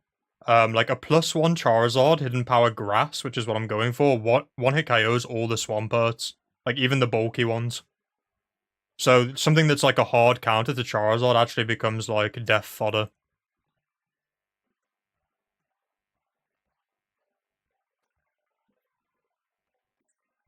Only berry you can't get is Lychee, all the others are Colo XD.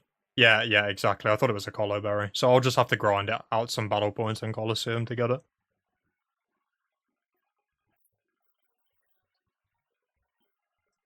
I actually can't describe how happy I am that that Charmander wasn't the perfect one, because, like, brother, this Charmander's got the, like, God spread again. Why is it doing this to me? Like, this whole stream, I probably checked one Charmander, then I swapped to this stupid method for, like, 5 minutes, and I get 2 that I need to check. This is getting silly. I'm gonna go back to doing 5 eggs after this, because this is starting to concern me. I'm gonna collect 2 more eggs, so I'm at a 5, and then I'm going back to doing it the way I was doing it. This is starting to get a bit ridiculous. I'll check that one in a minute.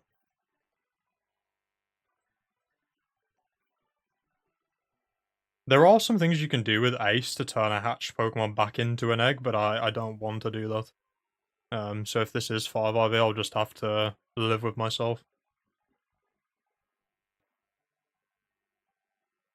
You want it for Sceptile? What, like a sub-overgrow Sceptile Scorper? Or are you going to use, like, sub-Leech Seed and then just get hit down with subs into Pataya eventually?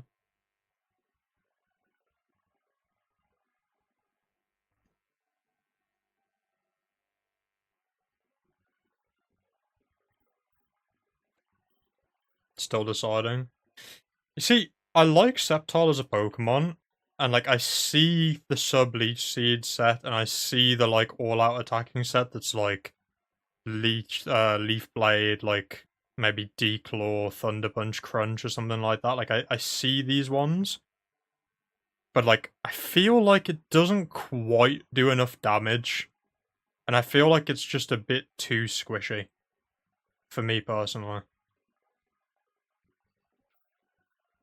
Oh, I'm just saving now.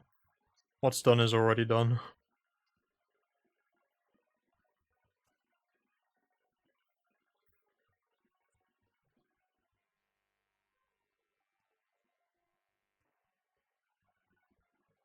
I'm still trying to, like, understand the odds of the one time I'm, like, trading stuff like this just happening to be, like, a pretty much 5 IV Charmander. I'm so lucky that wasn't HP Grass. I would have been kicking myself if it was. Sceptile can't sweep sometimes. It suffers from, like, what I was saying Salamence suffers from, where it doesn't really have that kind of, like, super strong stab move.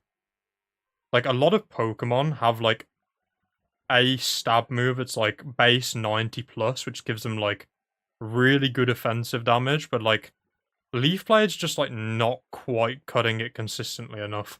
Like 70's like it's kind of mid, to be honest with you. 70's just kind of mid. And like yeah, it will get a nice boost when you're in overgrowth, so like it can compensate. It's just not quite there for me personally. Yeah, Aerial Ace is just kind of weak. Is Blaziken's signature move Blazing Kick? Isn't it Blaze Kick? I don't think that's really signature though, is it? Well, it's signature in this gen, but doesn't other Pokemon get it, right? In like newer games, like Riolu can get it as an egg move, I think. Does that count as a signature move still? Is a signature move a move that only one Pokemon has, or is a signature move like something you associate with that Pokemon? That's like a special move, I guess.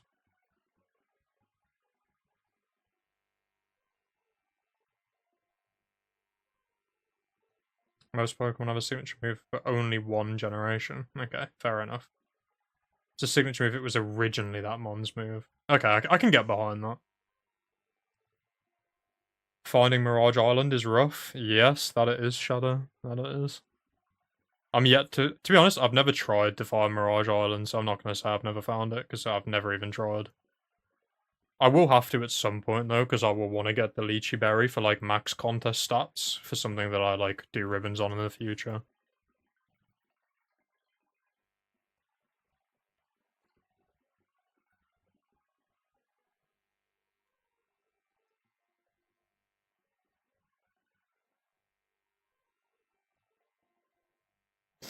Good question. I think it's almost like both their signature moves. I don't know. It's kind of a weird one, right? Because like if more than one Pokemon gets it in that gen, like is it really signature? Because like Lugia gets Aeroblast, but nothing else gets Aeroblast, right?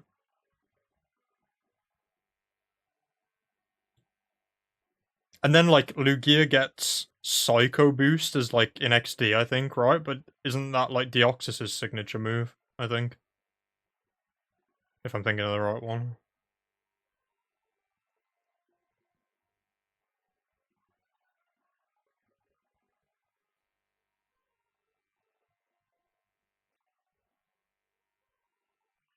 You tried once, it took you 1 hour 20 to go through all of your boxes, and of course no Mirage Island. Is it like, I forget how it works, is it based on the Pokemon's, like, PID? Is it like individual Pokemon can trigger it?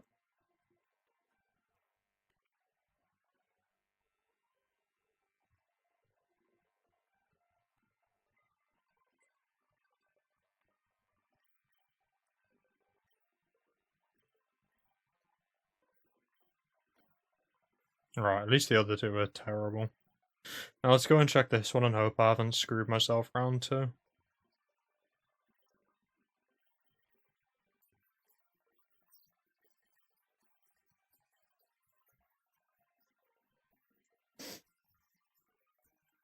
Every day you get a new seed and a Pokemon has to match it.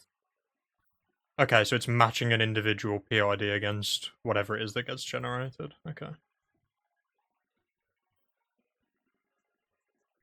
Strat that I wasn't doing initially that you might find helpful, Riley. When you get to the 5IV stage, rather than leveling up like every single one to check, well, I suppose you're using rare candies, aren't you? But like, rather than leveling all of them, I go and check in here.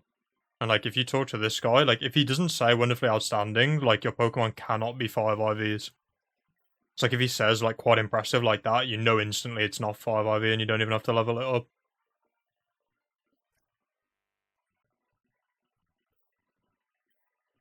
Which I never thought about for my first couple of eggs, but it's quite a nice little gimmick to save yourself some time.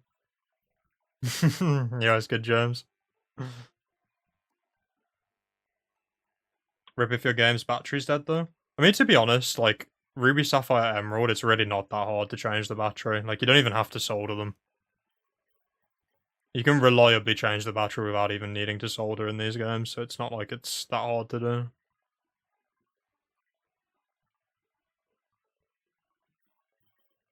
Alright, we're going back to the regular egg method. I'm not playing around with this anymore.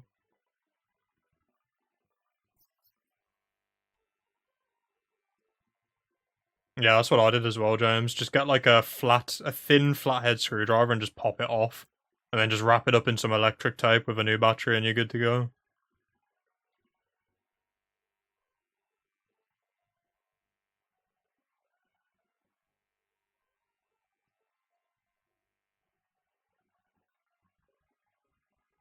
Gen 2's the worst, Shadow. I don't know if it's the same as Gen 1, but I remember playing like Silver, like when I was a kid on like my Game Boy Color. And I had like a really high level Typhlosion. I was like in the post game. And like I turned it on one day and it's just like, oh, your battery's dead. Say goodbye to your save file. Like, whose idea was that, man? Linking this save file to the battery. There is a battery holder, Shadow. You just have to solder it into your game. And my soldering iron literally is so broken it won't even get hot enough to melt the solder anymore. So I would swap them out otherwise because I bought the little holders. My soldering iron's just cooked. So unfortunately, I can't do that.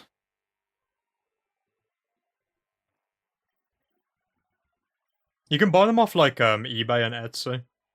I'm pretty sure I bought mine off eBay back in the day. I could buy a new soldering iron, James, but I could also just put them in with some electric tape that takes 3 seconds to do. Rather than buy a new soldering iron, so I went with that strategy. Yeah, I don't know, Daikon. No clue.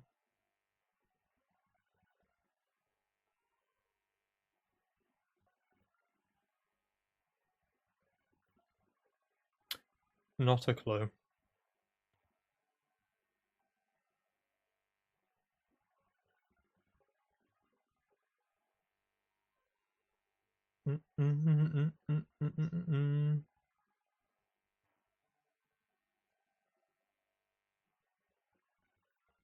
To be honest, your battery's dead, but you use your GB operator to update the in-game clock just by booting up the game, save, and then put it back in your SP. I didn't even know that was a thing. It's interesting. The save is stored in the RAM, no power equals no RAM equals delete save. Nice. That's a great strategy, man. Pinnacle of game design.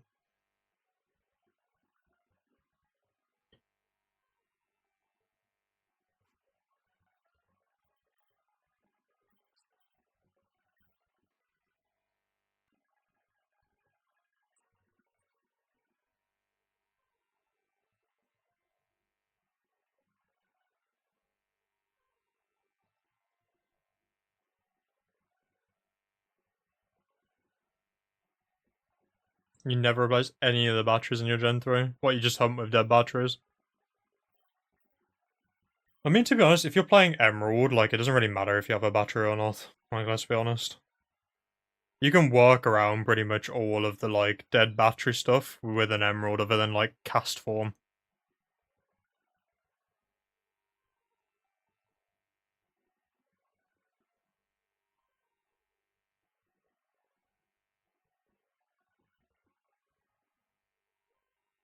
No clue, James. No clue at all.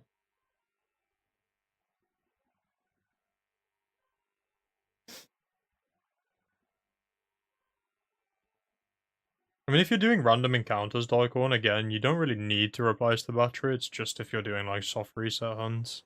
Like, even for the starters, you can still hunt the way you hunt them in Emerald. You can just make new save files if you want.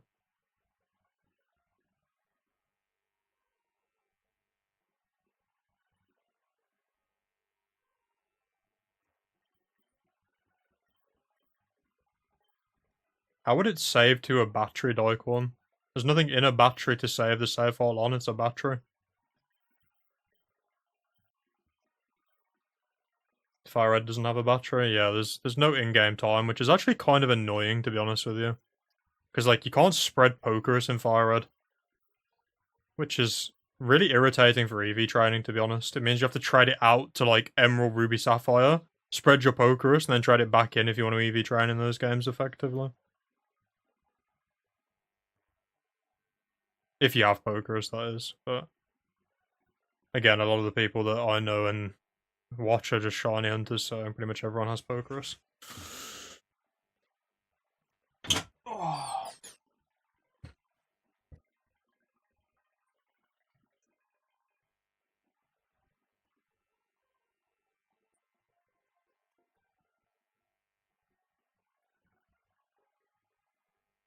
You're not making new save files for every hunt you do? I mean, you don't have to do that. I'm on about for, like, you know, if you're hunting a starter in Emerald, you can just, like, do 50 or so resets, reset the game to get a new TIDS ID, and then do, like, another 50 encounters. I was on about that. I'm not on about making a new save every game. Or every hunt, sorry.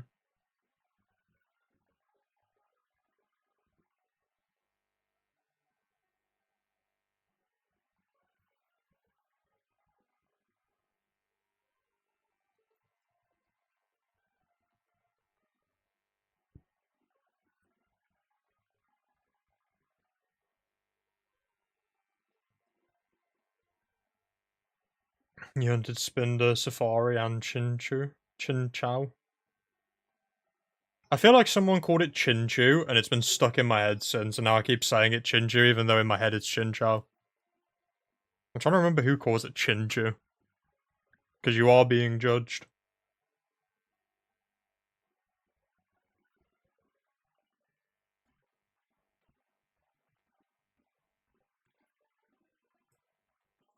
Yeah, it's kind of annoying, Shadow.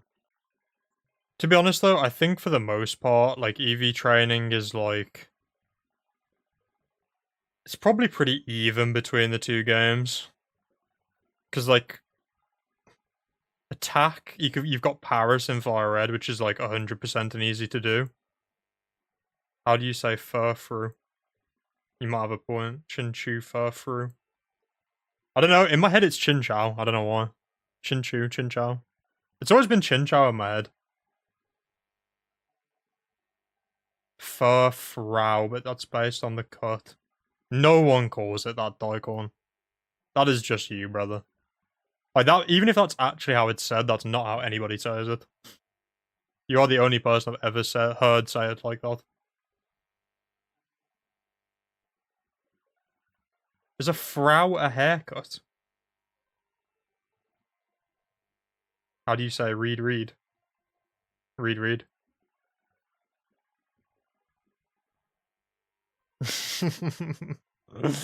I used to call, I called Togetic. What did I used to call it? I call it Togetic. Togetic, yeah. I call it Togetic, and there was always some guy in my chat telling me that it's Togetic or something like that, and he was always, like, pressed when I was calling it Togetic. I feel like everybody has, like, certain Pokemon they say certain ways. That's, like, wrong. Red Reed. Oh god. Yeah, that really helps, like, when I like when you say just the word. That really helps pronounce the word. That's great.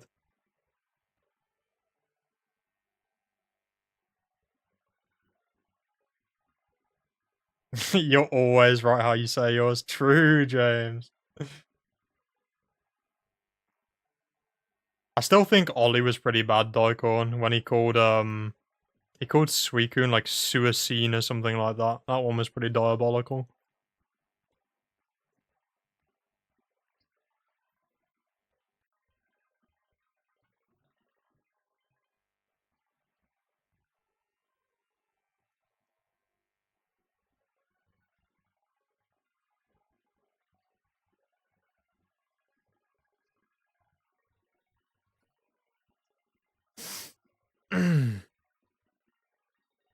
Oh, don't start with that, Riley, please.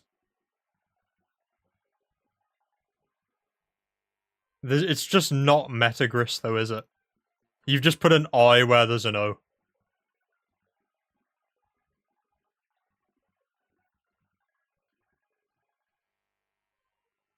Jokishin. Barbooch. Barbooch. Barbooch.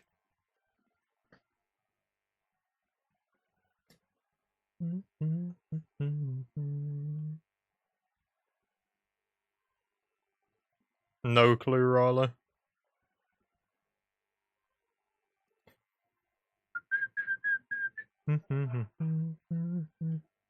Barbouch. Oh, like, Barbouch. That's just wrong.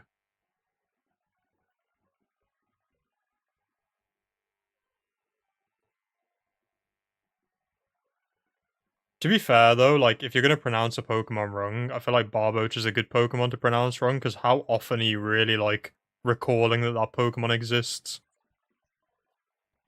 Like, that's gotta be up there for, like, most forgettable Gen 3 Pokemon for sure. Because, like, people know Wishcash, but how often do you think about Barboach? I think the only time I ever really think about it is in the context of James with his Spark when he hatched by eggs.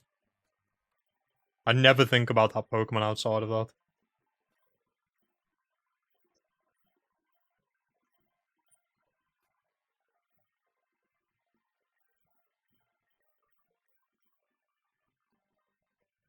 Skarmory.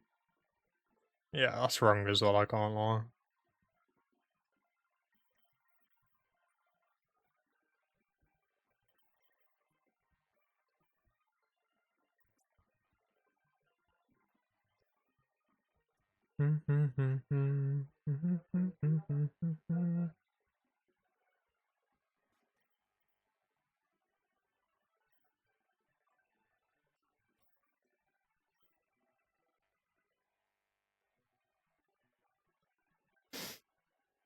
Skarmory is in Skarmory. I feel like when people are like asking about pronunciations, I feel like my brain is like trying to read them wrong, like when I read the first time. Like I almost said Skarmory then, even though I always call it Skarmory. You're like gaslighting me right now into like saying Pokemon wrong somehow.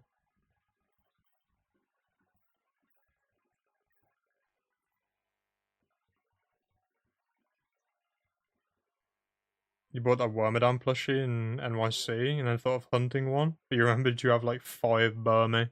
Why would you hunt that anyway? That's just such a like terrible Pokemon. Like it genuinely, it's just terrible.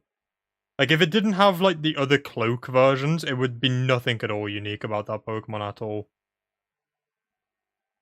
Rayquaza 100% Shadow. To me, it's always Rayquaza, never Rayquaza. You have to Zandy next week. Nice, bro. Is that like a 1 week thing? That's holiday or what?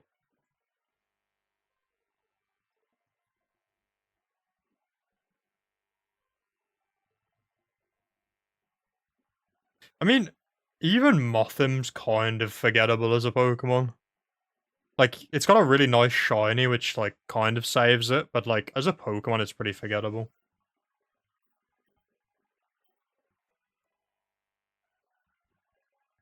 3 days? I mean, 3 days is nice still, James. BRB grabbing food, alright.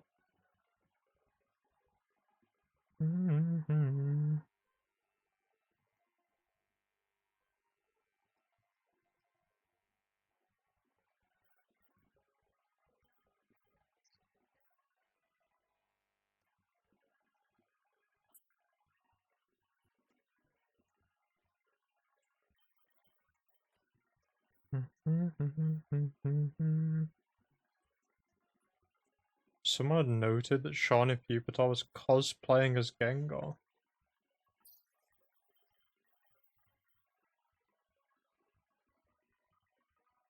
I do not understand this reference. Burmilon would be the most forgettable Pokemon line ever if it wasn't for Motham. Kinda true, Daikon.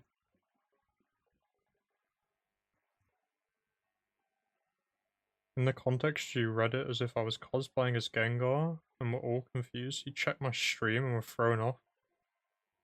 Oh.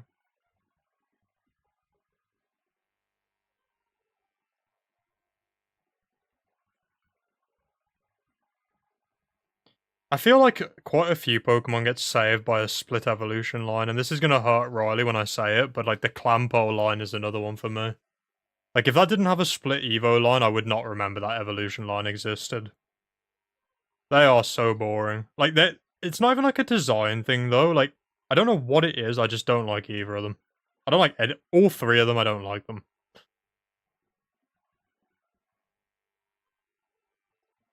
Riley's not gonna like that one because he has a Huntail on his DTQ, but it has to be said, Riley. I'm sorry.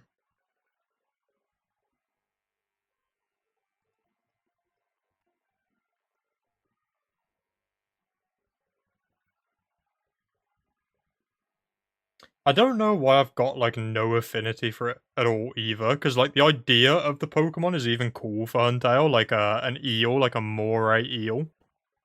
But like I just don't like it. What was the Gen 5 one? Electros. I feel like that was like way cooler. And like maybe that's also in part just because it's way better as well. Like Huntail is just terrible. Like irredeemably terrible.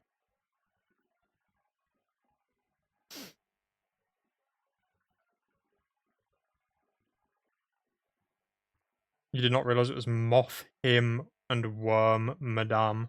Yeah, I don't think I ever really clocked that either, I'm gonna be honest. I think for me, like, a lot of Pokemon that are bad, I just have no affinity for them, because when I was a kid, I never used bad Pokemon. So, like, I can appreciate the design is, like, cool, but, like, I just have no nostalgia for them, because I never used them, because they were bad.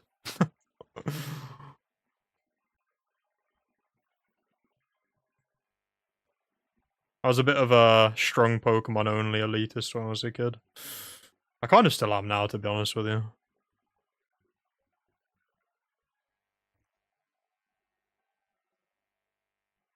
I'm like Gary, basically. Like, my Pokemon are machines to kill stuff for me.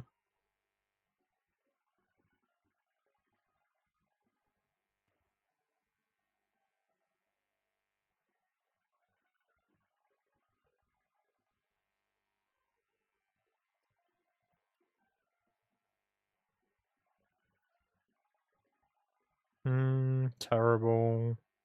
Terrible. Terrible. Lots of ass.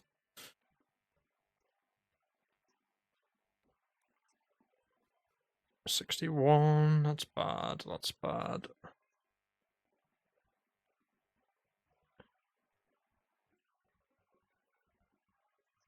Nope.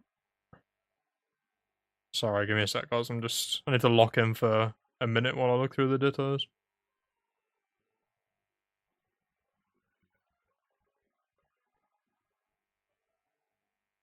Oh, box one is awful.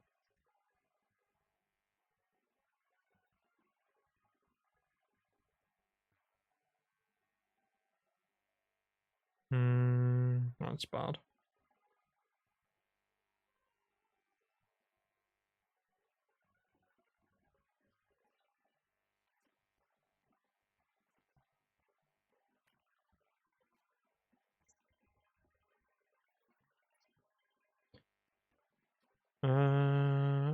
awful.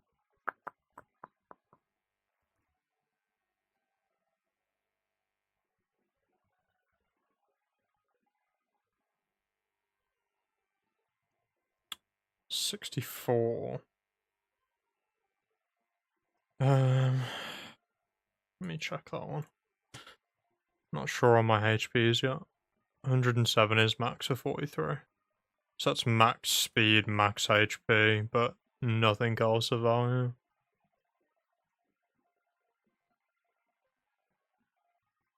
Would that ever be useful? Probably not. Max HP is just kind of not very useful. Alright.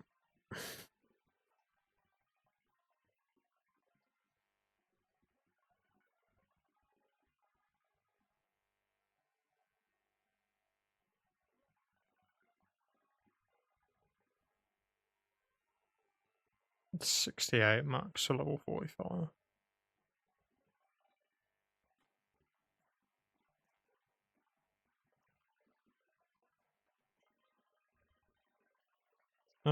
Nope. All of those are absolutely terrible. Okay. See you later, Dittos. Into the void. That.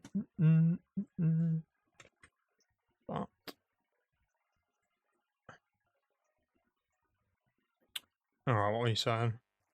I had a starter, a dragon type, legendaries, and a HM slave. Maybe an emerald, but in Fire Red I actually had a proper team. Which is where my Dragonite in this comes from. This is my childhood Dragonite still. It lives on. All the other Pokemon are dead from my OG save files, other than my shiny Heracross and my level 100 Dragonite. Everything else is deceased. Unfortunately. Very silver of you. Yeah. It just kind of is what it is, unfortunately. Most of my Pokemon that I liked because they were good. You don't really mind a Pokemon being weak, but usually if it's weak, it's just really boring to use. I think my issue is, in general, is like I don't really like slow Pokemon either for like playthrough stuff. Because like whenever you have like a slow Pokemon, you just end up getting like status spammed, which is just kind of like annoying. And it's to some degree it's the same in like the Battle Tower where like if you're slow, you just get spammed by like annoying moves. Whereas if you have like a fast sweeping team, you don't really have to worry about like all the like there's a lot less RNG from like status stuff. But like yes, you're more susceptible to like Quick Claw and things like that, or like paralysis. So like as its ups and downs. I've kind of transitioned to liking bulky Pokemon a lot more though. You like giving your DTQ mons the HM since you get to see the sprites more. I use them in shiny hunts, Riley. So like I use like Suicune to like surf and stuff like that for my encounters, or like when I do Rock Smash hunts, I'm pretty sure I used like Suicune with Rock Smash so I could see it every reset, stuff like that. I try to incorporate my shinies into like my future hunts where I can.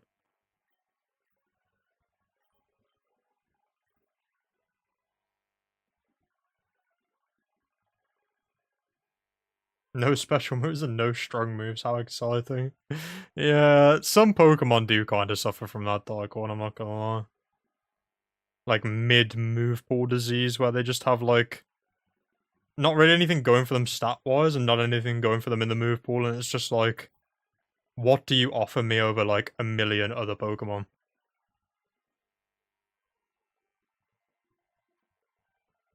This is why you love your cartridges, having these small pieces of your childhood forever. Yeah, I agree with that. It's nice to like carry stuff forwards. And I recently learned from Riley that you can use the like EV reducing berries and like put your Pokemon in the PC at level 100, which I never knew. I always thought once you hit 100, like your EVs were locked as they were. But apparently if you use the berries and put them in the PC, it updates the stats. So I'd be very interested in like taking my shiny Heracross, like doing the EV berries on it to like reduce them all, EV training it properly, because it's actually naughty nature, which is quite good. It's like plus attack and like I think it has a pretty solid attack IV as well. And I'd like to like take it through as like my childhood shiny through the frontier, I think. I haven't tested it myself, Scorpio, but I trust Riley.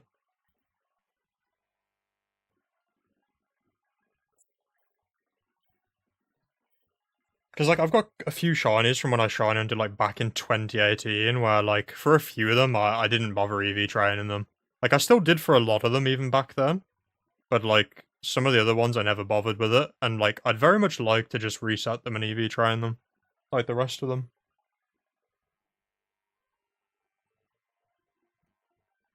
I need to show you my shiny file, Riley, at some point. I might show it you at the end. I might show you, once I finish this batch of, like, something, I'll show you all my shinies. I've been dying to, like, have a peruse through them, and, like, the excuse of, like, oh, I need to build a Battle Frontier team is, like, perfect. Because, like, I've EV trained quite a lot of them as well. So we've got some selections to pick from. Yeah, let me know, Scorpio. It'd be cool to have it confirmed, but, like, I trust Riley still. Because that's kind of game-changing in my head. Because now it means a lot less to, like, if I just want to play through a game with, like, a shiny and not worry about EV training it there and then, it kind of gives you that option, which I feel like is really nice. Before I felt kind of, like, paralyzed when I got a new shiny, where, like, I have to EV train it, like, even on, like, the first route or something. Alright, sounds good, James. See you later.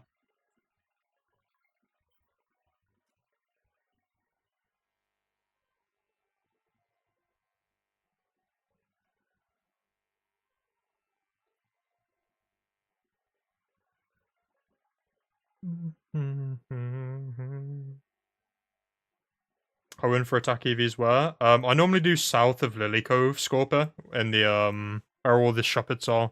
Mount Pyre, is it? I'm pretty sure it's Mount Pyre.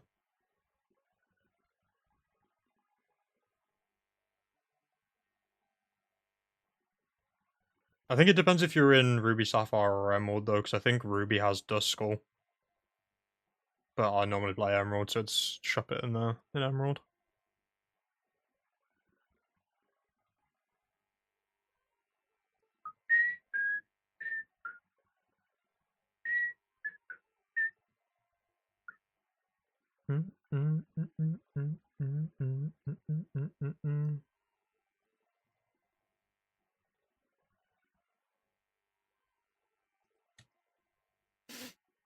I think what's cool to think about with, like, these save files, Riley, is, like, Speed was... No, was it Speed? No, my friend Navarro bought some, like, Japanese, like, Gen 4 games from, like, some Japanese, like, shipping website. Like, maybe, like, 6 different games or something. And he was, like, showing all the save files and, like, showing some of the Pokemon. And there was, like, some cool save files where they have, like, Battle Frontier teams and stuff. And, like, I just like to imagine someone just randomly grabbing, like, if I ever lost my main Fire Red or something, or, like, someone sold it to someone else. Not that I would ever do that, but, like, I just like the thought that someone would look at my save file and just be like, yeah, that is hacked 1,000,000%.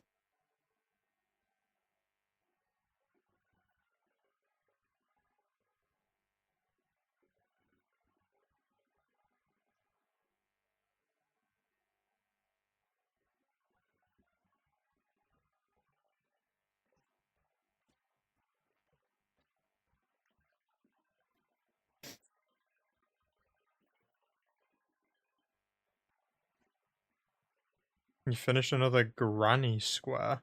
What is a granny square, Daikon? Am I meant to know what that is? Is that monkey game? You know, right? You feel like people see your Ruby decks at 382 and be like, oh, his file is just hacked. Yeah. Someone just looking at it, yeah, it's all hacked and delete it. Yeah. I'm so glad, like, it's such a nice security net to have, like, these GB operators and whatever else and just back up your save files and have them all. Like, I keep them all on, like, a folder on my PC, but I also, like, upload it to Google Docs every now and then as well. Or, like, Google Drive, sorry.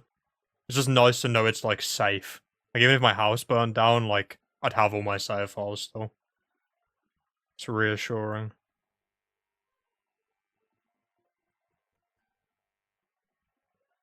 Is it really sad that when you said Granny Square, I assumed that was some type of challenge in Monkey Game with, like, a square map instead of crocheting?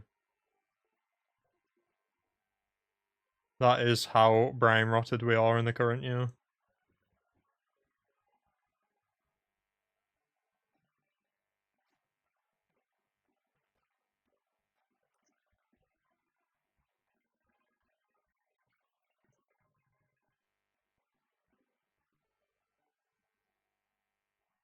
You have a copy on your 3 PC drives. Nice, bro.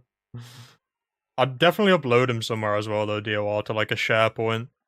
Because, like, God forbid, like, the worst happens, and, like, I don't know if you keep them all at your house, but, like, what if your house, like, burns down or something, you know what I mean?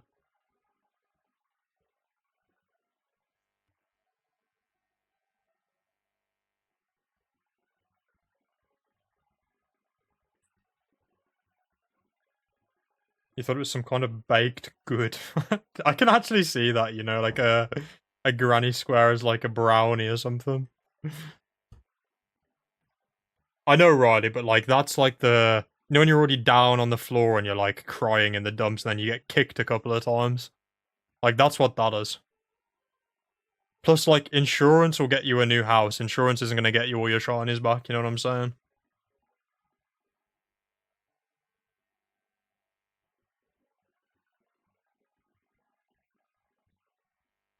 You have trust issues with Google. I mean, you could use like Dropbox or something as well, right? Or just have it on a USB stick and keep it somewhere else. Doesn't necessarily have to be Google Drive.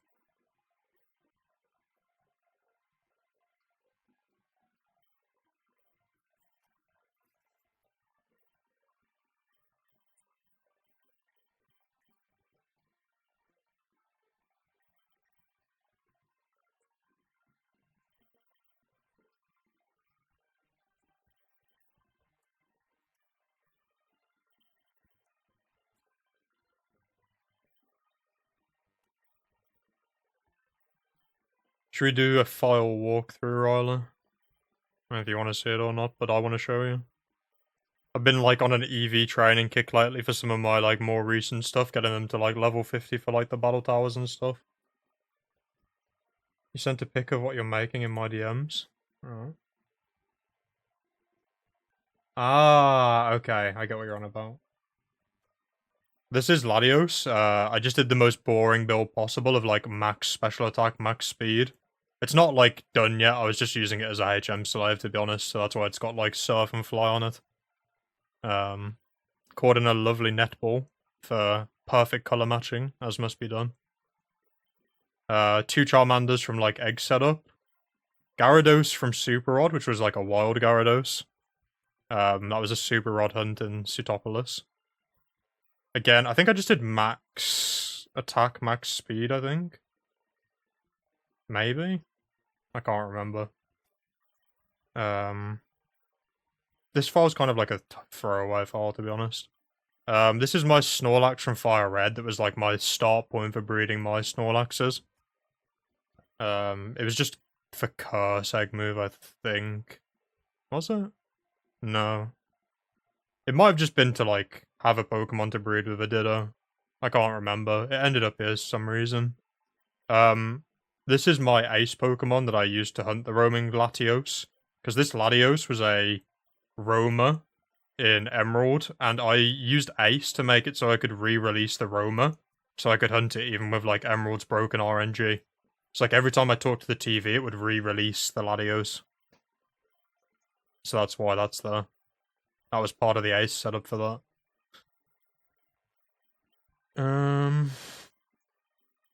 I don't think there's a lot on this file. I think this is just like a breeding spare file, to be honest. Super Rod Wishcash. I haven't EV trained this one yet. This one needs to be done at some point. Again, that was Super Rod. This is Roaming Suicune in all its glory.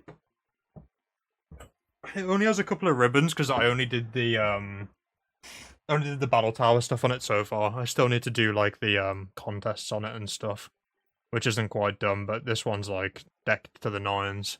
I think the only thing I'd maybe change is I could maybe see myself running sub over Ice Beam, but it fared pretty well in the battle tower because it's a Suicune. Even with like 0 IVs. It just kind of destroyed everything, to be honest. This is a really old shiny. This is what I traded across to get, I can't remember what I traded this for. I think it was just to use Thief on something. It's a Mightyena from Emerald.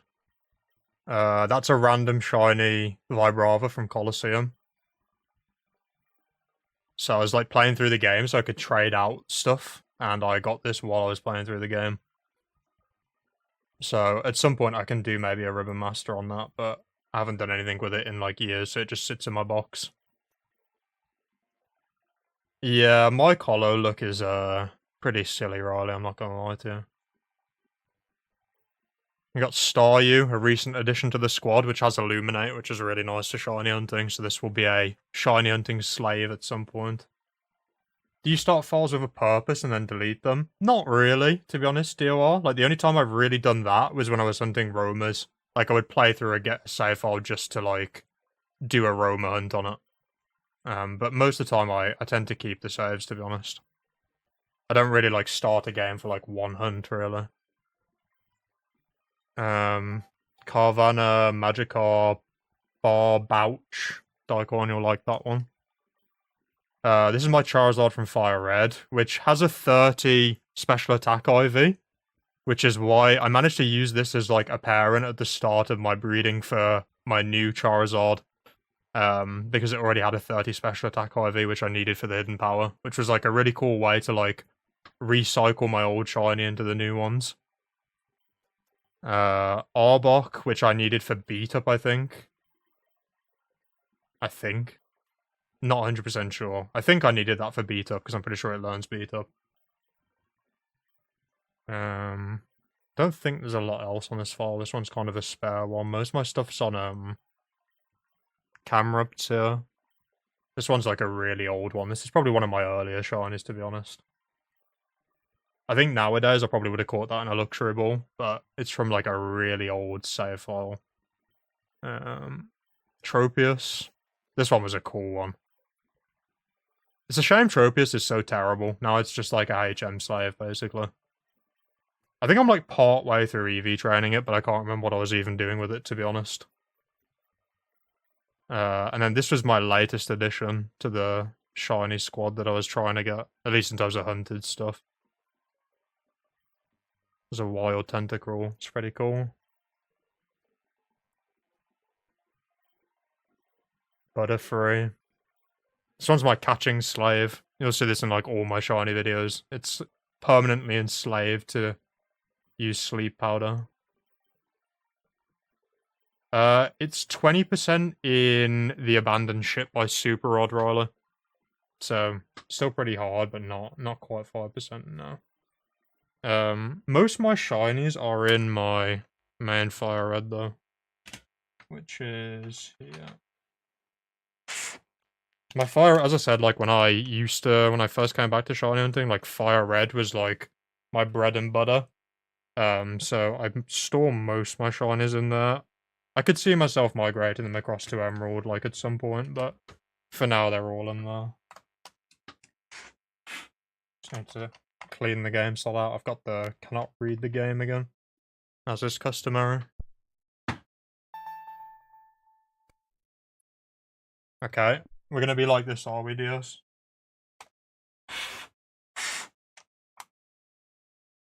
Should I get some, like, isopropyl and, like, clean the contacts? Probably. Will I instead just blow on the cartridge over and over again until it works? Yes. That is exactly what I would do.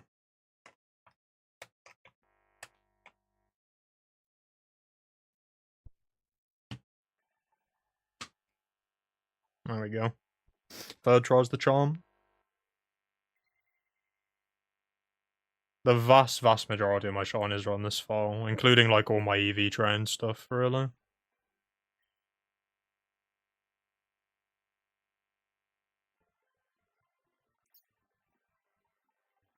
Not sure what's in my party at the minute. Oh, Abras. This one's a really old Zapdos. Again, this is probably like a 2018 or a 2019 shiny, I think. It's got crazy IVs though, that Zapdos. It's like over 20 in like every single stat. So these are the shiny boxes. We got Mewtwo in the Pokeball, obviously, just for the extra style points. Just like full coverage type thing. This one's more of like an Elite Four farmer, to be honest. It's just good at like deleting the entire Elite Four. This is my like recent EV training. I think this thing's got like max special attack. max something else. I can't remember. But like it was modest, so I just went full special attacking on it. Really like Nidoking Shiny. Back Sprite's kind of mid in Gen 3 though, it looks a lot better in Gen 4. Zubat, which no one cares about. Spearow, which was like random hunting for Suicune. Misdreavus was a pretty cool one. It's just a low percent Pokemon, and like it's in a weird place in the game. It's like somewhere in the Sevi Islands in like a random abandoned cave. This was Rock Smash. Rock Smash in the Emerald Safari Zone. I think I'm like part way through EV training this one as well. I'd have to double check, but it's just like full horrible build basically. There's the roaming Raikou, which I have yet to do anything with. Oh, it's not working, Scorpio, the Eevee update thing. Can we get a VAR, Riley? Where is your source for the EVs are updating?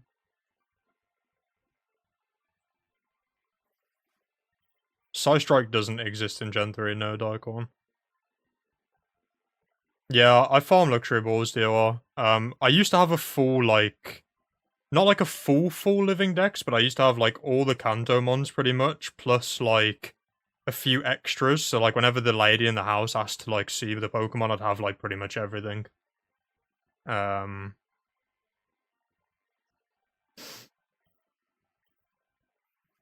Psyduck from... I think this was a 5% Psyduck fishing, actually.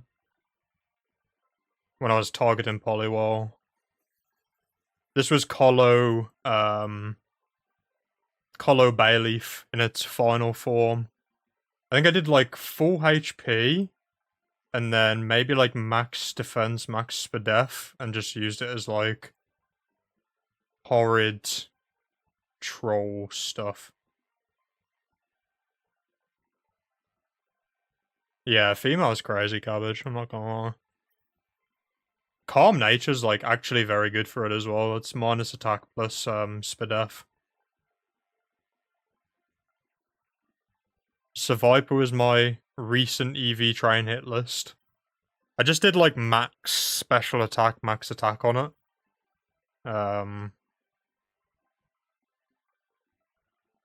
James the Skitty. It's a shame James is gone because that's named after him. We're in the Goldeen section of the video.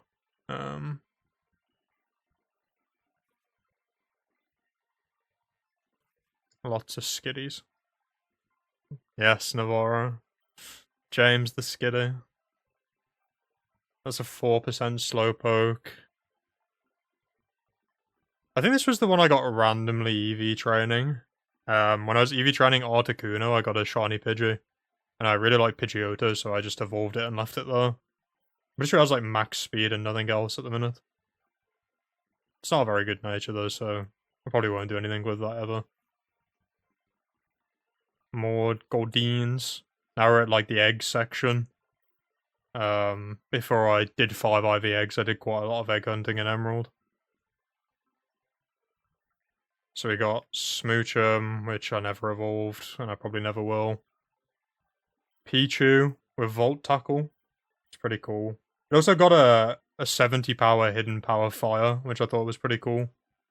But again, I'll probably never evolve it, so it will probably never see any use anywhere. Magby, again, just another egg hunt. Got some cool egg moves though. Lickitung, egg exclusive. Don't know why I really threw that in with all the other baby Pokemon. Kind of weird choice. And why this has Blizzard, I do not have a single clue.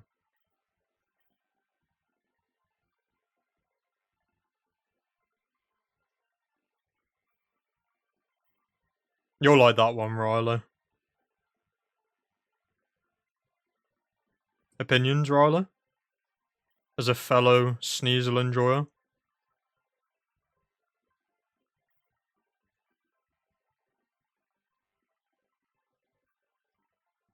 Yeah.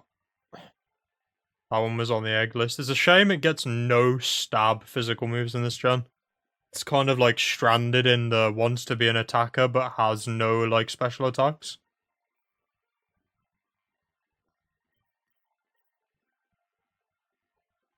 That's just pure coincidence, to be honest, Scorpio. I think I did max speed, max attack on this, so I don't know if it has the same base stats or like it's just the way the IVs worked out, probably.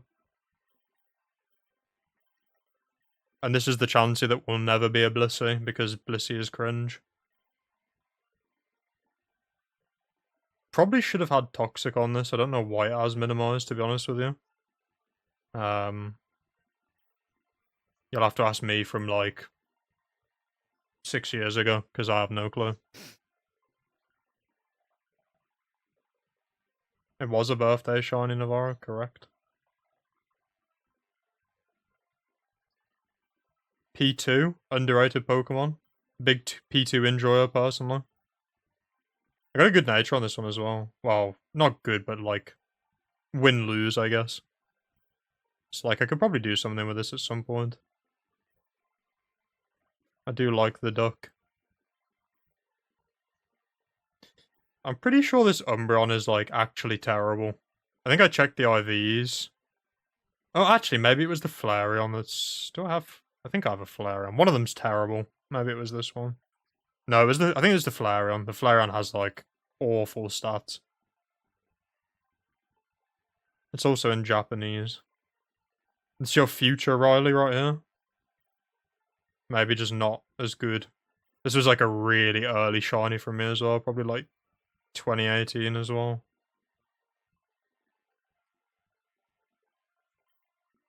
Can't remember what I EV trained it in. Maybe HP special attack. Looks like it.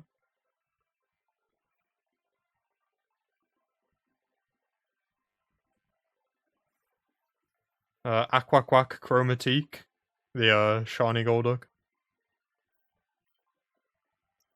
Never did anything with this, just kind of caught it and never did anything with it. Again, same story with Growlithe. Like, I should probably do something with some of these Pokemon at some point. And this is what I'm saying, like, I've got options to, like, building out a Frontier team with Shinies, really. It's just about figuring out, like... I'd probably build a few teams and run them all through, like, get some ribbons. I don't know. I've just got to figure out, like, which ones I want to take through. Yeah, I spend a lot of time TID resetting DOR on, like, new files.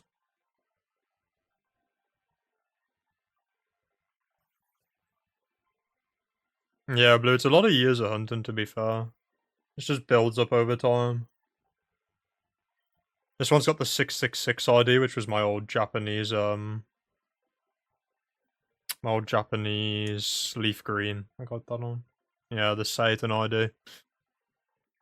Same with this, Weedle, where I was doing a 100% repel trick for Bellsprout and got this instead. It also has the Satan ID. Apparently so does this couple of random Safari things, I guess.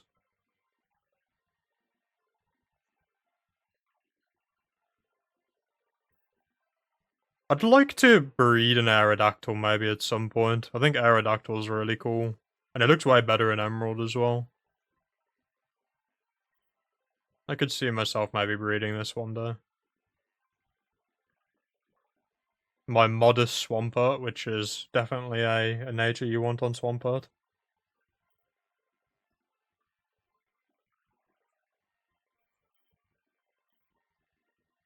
Old ass Sceptile. I was gonna use this as like a catcher, but it's not very good with catching. It just doesn't really... It's not very good. Maybe I'm just hating on Sceptile. I would say Rockhead personally, Shadow, just for choice band double-edged spam with no recoil.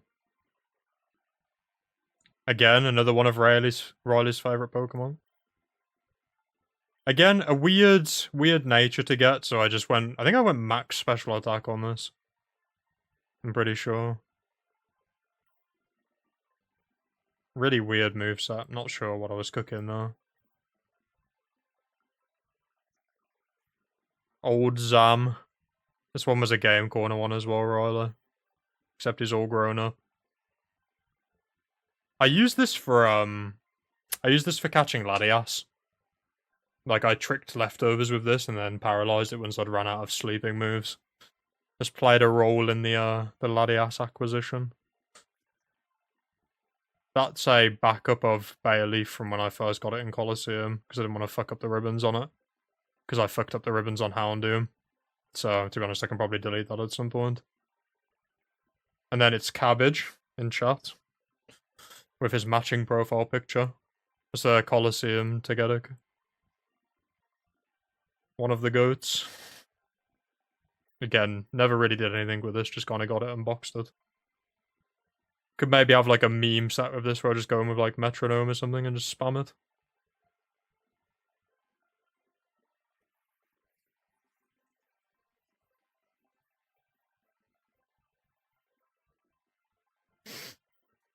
Just some haunters. I think there's a couple of haunters. Masquerain, which is like an unreal shiny, but is also like unreally terrible in the game. I can't even remember what I did with this thing. It's just a weird Pokemon that doesn't really have any use, but it looks cool, so it has a good shiny going for it. That's the Heracross from when I was a kid. It's just begging to be EV trained. I love this thing so much, man. Unreal shiny. I would love to like fix the EVs on this thing and run it through. Yeah, that kind of sucks, Scorp, because that kind of removes how useful it is, I'm not gonna lie.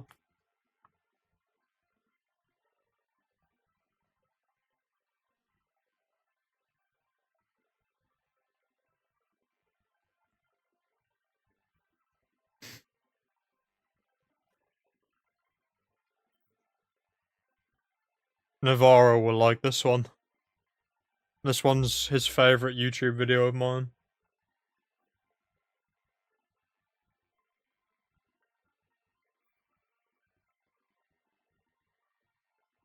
You don't see why it wouldn't work with other mons though, it still applies to EVs. It's probably the vitamins though, he's probably right, Ryla.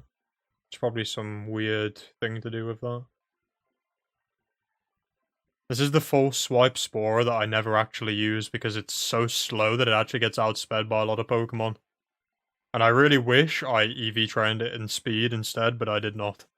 So it just kind of sits in the box, to be honest with you. It also has a minus speed nature, which really doesn't help.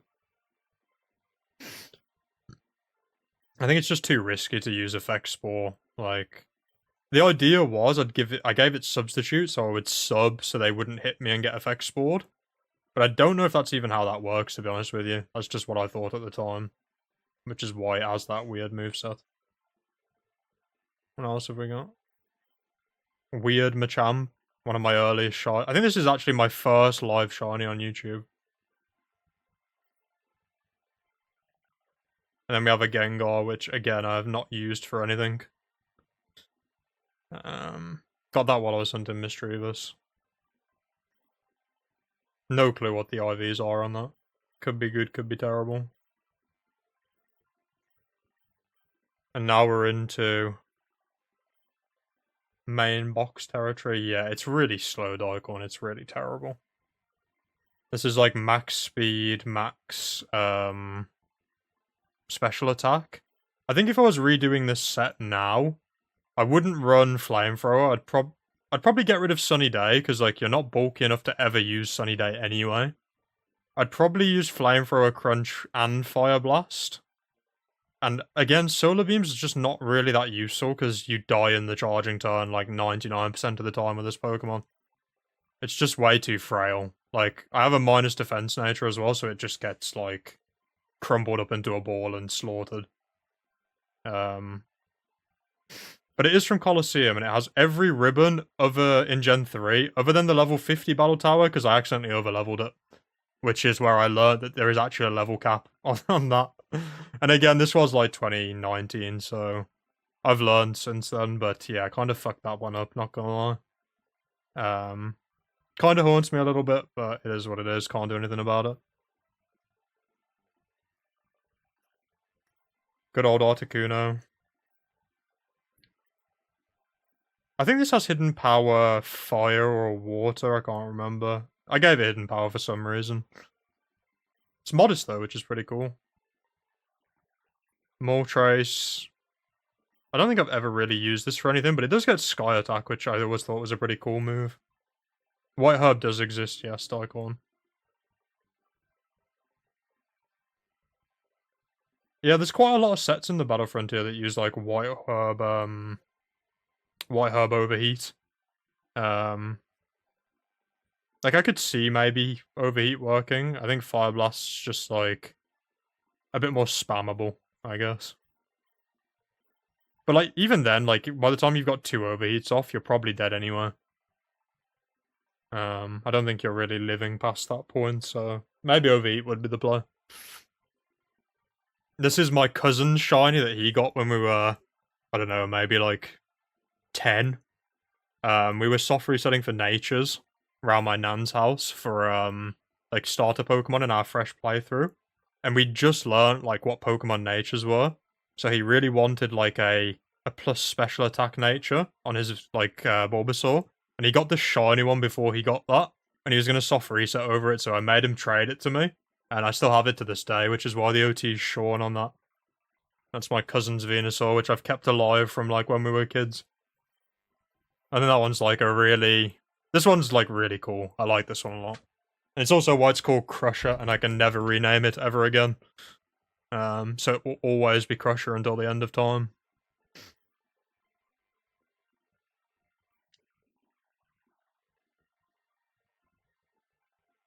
My longest ever shiny hunt. This thing has absolutely unreal IVs. It has max special attack. It has 31 special attack. I think it has 31 special defense as well. And like everything else is above 20 on this. It's like unbelievably cracked. But obviously you can't take it into the Battle Frontier. But like it's the IVs on this are like unreal. I think this is probably the strongest Pokemon I have outside of like the purposeful 5 IV hunts that I've done. Absolute classic of the channel. This one goes crazy. This one's Modest Latias. And it has a 31 special attack IV. And it has like above 20 and everything else as well. So like I could definitely... This is definitely going on like a Battle Frontier team at some point. It's just like completely cracked. I just need to like make sure I split the XP shares on it so it doesn't like over level past 50. Because I would like to get the level 50 ribbon this time. This Absol is... I think it has a 0 attack IV. So this one's like never really going to get used for a lot, but it's a really, really good shiner. Random Plusle. Not actually random, but just like, it's in the box of all the legends, and then you just have Plusle. I used to love this thing. That was the fake Navarro. We have Navarro the Tentacruel now instead that replaces this. This one's an imposter. Why I called this Lapras Lucy? Do not for the life of me remember. This was like a 2018 shiny. So there's some lore there that I don't even remember. But it is now Lucy the Lapras and will always be Lucy the Lapras.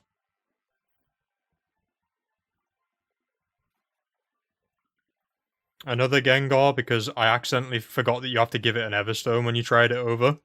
So I think I found this in my Leaf Green, and when I traded it across, it just evolved, and I completely forgot that was a thing.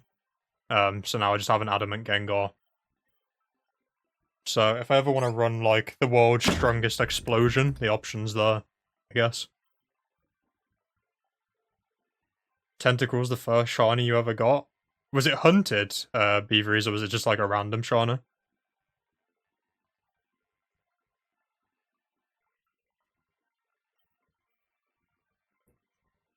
Vitamins update the stats as you use them. That's so annoying, Scorper.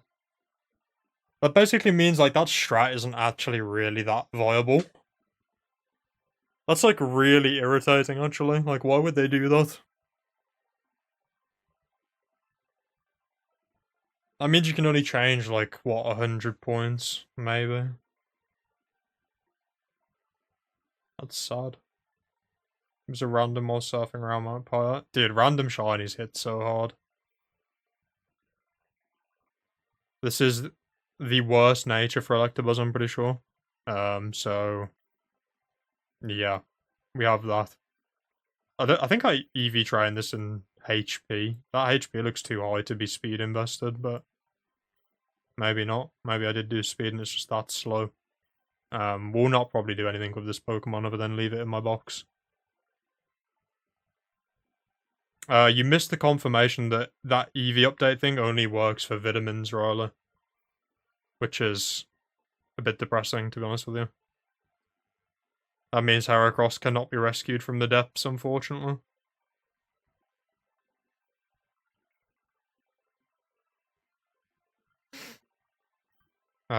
This thing I was EV training. I think I've EV trained it. I just was leveling it up, but I couldn't be bothered to get it to 100 for some reason. Again, like, a lot of the time I EV train these Pokemon and just, like... I EV train them, but I don't level them up all the way. Like, I'm pretty sure this thing's EV trained. Like, I tend to mark them, so I know which ones I've EV trained. I guess I just never bothered leveling it up.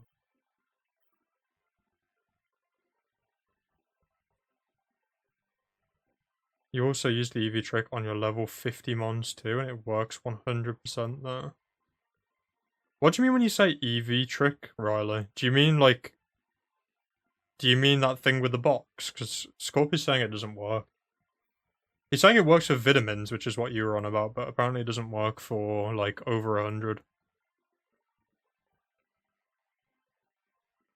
Yeah, you missed some banger shinies, Riley, I'm not gonna lie. This one will be a, Nighthawk fan favorite. Adamant Aggron. I think I just did max defense and max attack because, like, you know when you're a kid and, like, you see, like... Well, I wasn't really a kid, to be honest, but, like, I just wanted to see the big number. You know what I mean? Like, why would I invest in something like special defense when you can see 446 defense? Maybe it works in Ruby Sapphire, Riley, but not in Emerald, because are you doing it in Emerald, Scorpio?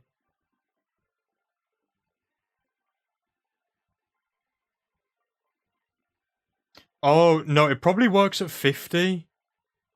Oh, yeah, you're right, Scorpio, it's probably 50.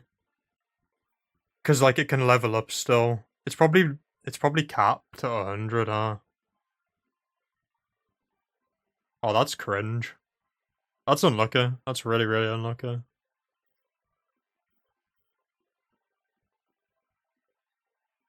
I think Aggron is just, like... Aggron's just such a cool Pokemon. Like, Nighthawk's got that down for sure.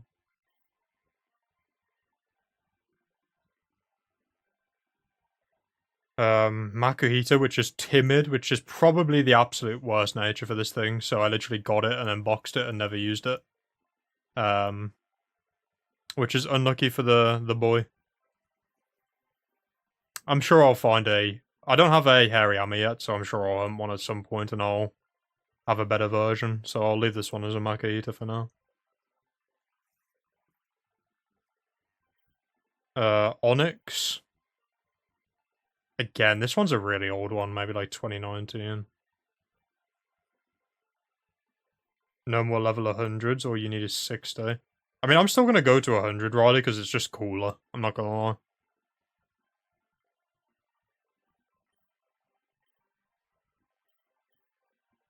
Yeah, it's minus defense, which is a bit rough, but... I mean, it's a shiny, what do you expect? You're always gonna end up with some random nature.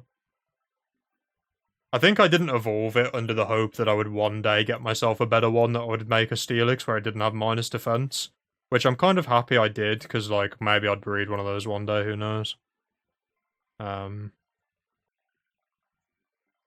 This was a lucky egg quest. I was looking for the lucky egg and I got this Rhyhorn before I got my lucky egg. So that's a side quest from the lucky egg hunting.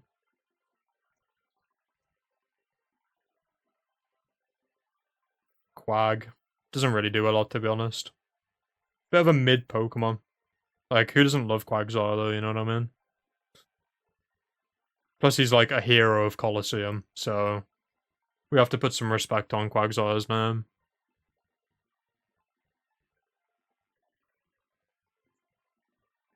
Why I evolved my Modest Phanpy into a Donphan, I don't know. Probably because it's just a dope shiny. But I kind of wish I didn't evolve that, so I could have got another one that I evolved into Donphan. But oh well. That's another one you'll probably like, Riley. This was on my Sapphire badge quest, which was one of like my first quest I ever did on any game. I don't know what my obsession with Sky Attack is, I just think it was a cool move.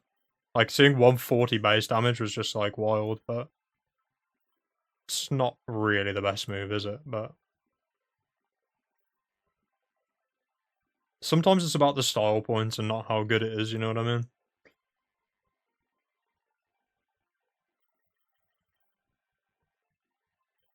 I think that's most of them. I do have some on, like, a couple of other games. I'm trying to think what I'm missing. These are, like, my original, like, my original Battle Frontier Pokemon. From, like, my first run when I was doing ribbons with Houndoom. So, like, they're pretty good, but they're not quite perfect. 8 phases of Swablu or Goose, you'll take it or leave it. Yeah, that's fair enough, Riley. You have a Rattata and Electrike. Yeah, to be fair though, Scorpio, if you're not a shiny hunter, like, you won't end up with a lot of shinies just from, like, passively playing the game. It's very easy to, like, passively play the game and be like, oh, I've done so many encounters, like, why have I not got a shiny? But, like, when you look at how long it is of, like, non-stop encounters to get a shiny, like, it's actually not... I wouldn't expect a lot of people to get random shinies, or, like, at least a lot of them. Nighthawk got incredibly lucky with that, Larvitar, which is so dope for him, not gonna lie. It's like his favourite Pokemon as well, so like...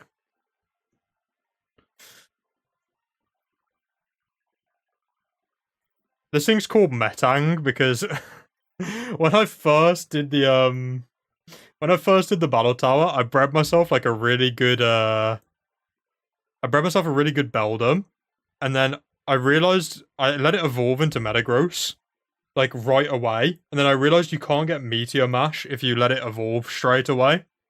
So this time when I did it, for some reason, I put this one in my Japanese game. I think it was in my Japanese Emerald, probably for, like, EXP, to get EXP faster. And, like, I let it evolve in my Japanese game, so it got locked as, like, the nickname Metang. Because, like, when you evolve in a Japanese game, it doesn't update the name to the English name. So this is Metang the Metagross. Which is on my list of 5 IV hunting, or, like, I guess, maybe not perfect 5 IVs, but, like, close. Which is why we're Ditto farming on the side game. This is the end target. But yeah, I think that's, to be honest, that is most of them. Like, there are some other shinies floating across some other games. Like, Nosepass wasn't here, which was, like, Rock Smash. And there's, like, probably some other Pokemon that are floating around, but that is the bulk of them. So I've got options to choose from, like, whenever I decide to do Battle Frontier stuff. This thing's definitely coming with me. This thing has, like, absolutely god tier IVs. And this thing has 30 attack, which is, like, a complete waste, but... Anyway, that's enough flexing and reminiscing. Let's go back to some hunting, shall we?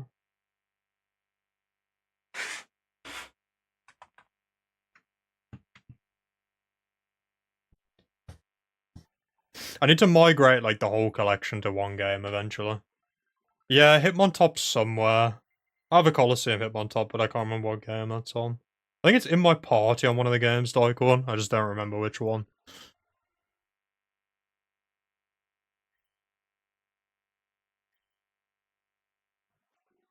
You got one random shiny one, so Sandslash and Ruby Sandstorm Desert.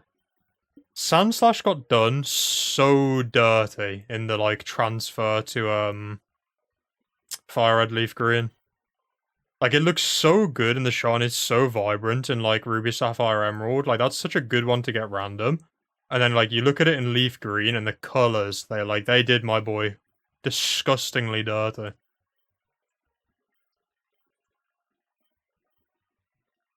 Why do I have eggs? I must have not saved after I hatched them.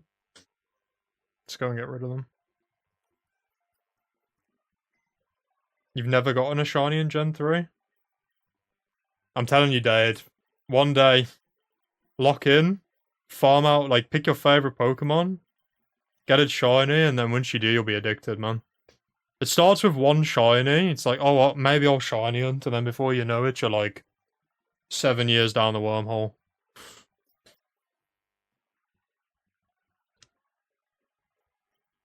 I find it very addicting, personally. Safari Zones of Chini is coming soon, Navarro TM. Like, 1 million years from now, at some point.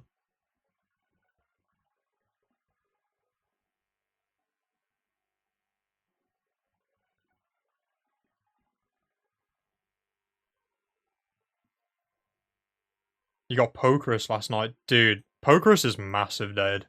Pokerus is so good for EV training. I feel like when I first got it, I didn't appreciate, like, the impact that getting Pokerus has. It makes life so easy.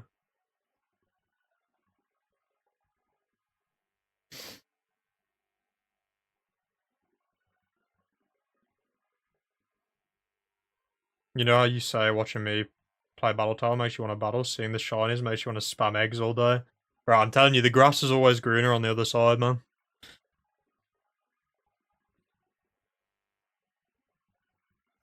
Yeah, that's a good idea, Dade.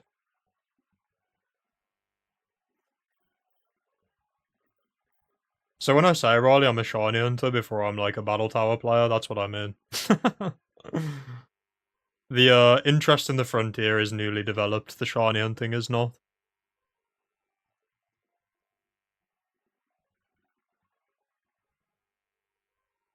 Finding Pokerus in Gen 3 is so easy, it's just 3 shiny hunts. Yeah, but like that's for shiny hunters though, Daikon, you know what I mean? Like a casual player is not really gonna find Pokerus just playing the game. How do you infect other Pokemon? Just get into encounters, Scorpio, and it'll spread. Like just do some random encounters and it'll spread across to your other Pokemon.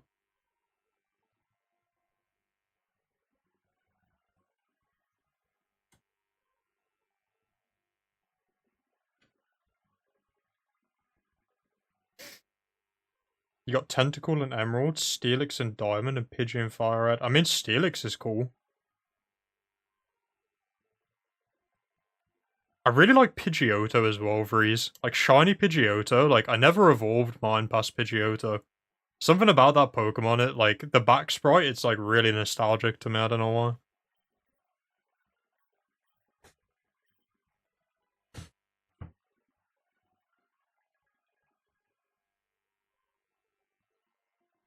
You once found a shiny Rattata in Fire Red Leaf Green? Bruh. Yeah, the no Pokeballs is evil, man. That's one thing that gets, like, conditioned into you once you become a shiny hunter, is, like, you always have Pokeballs and you always carry one Master Ball just in case. Like, I don't have a single save file, I don't think, that doesn't have a Master Ball on it, just in case. So, like, you never know if you find, like, a random shiny, it can have, like, Roar or Whirlwind or, like, Self-Destruct or something, you know what I mean? Like, even if you're not prepped for a shiny and you've got no damp or anything, at least you've got a Master Ball. I would recommend everybody carry a Master Ball around, just in case. You were a battler before you were a shiny hunter, but then you shiny hunted the hardest game to do it for a battle all the way up to Gen 8, so you split yourself perfectly. If it wasn't for your lower VGC, you'd never have hunted a Colosseum Sneasel. Yeah, I mean, Sneasel is definitely a choice. Like, I remember your story you were telling me yesterday about why you chose Sneasel. Like, I feel like Sneasel is, like, would not be a lot of people's first choice for a Colosseum hunt. Like, there's a lot of things in there where you look at it, like, I don't know, like Tyranitar, like, maybe that wouldn't be people's first choice because it's kind of hard, but, like, maybe like Johto starters or something. Like, there's a lot of Pokemon that people are like fan favorites in Colosseum. So like Sneasel is definitely a unique first pick. You lost all your random shinies? Rest in peace, Tycorn. That Heracross is like legitimately ancient. Like that Heracross is probably like 2011 or something, or like 2010. Like that's probably like that and the Dragonite are my two oldest Pokemon I still have. It might even be older than that, to be honest with you. I can't really date it.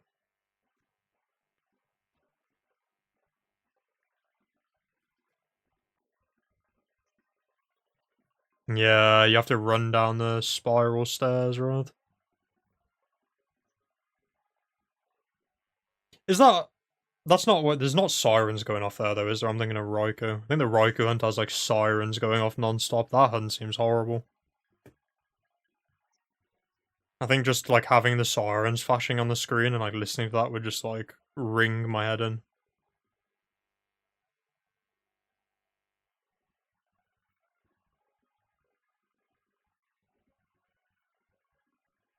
You lost all your random shinies over the years? I feel like I already read that. The Alzheimer's is setting in. He's a lung hunt, yeah. Pidgeotto is your favourite flying type in Gen 1. You also used it a lot in Gen 2. Pretty hyped getting it as a shiny.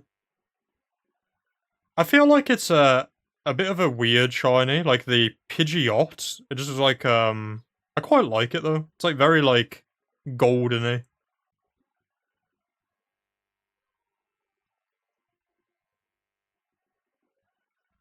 I have some weird takes on like the best birds, like the early game birds. Like, even though like I'm a Gen 3 addict and like the early gens, and I don't really like venture out to any of the newer stuff, Talonflame is my favorite like early game bird. Just because like when Pokemon X got me back into shiny, like back into, well, kind of back into shiny hunting, but back into like Pokemon in general as well.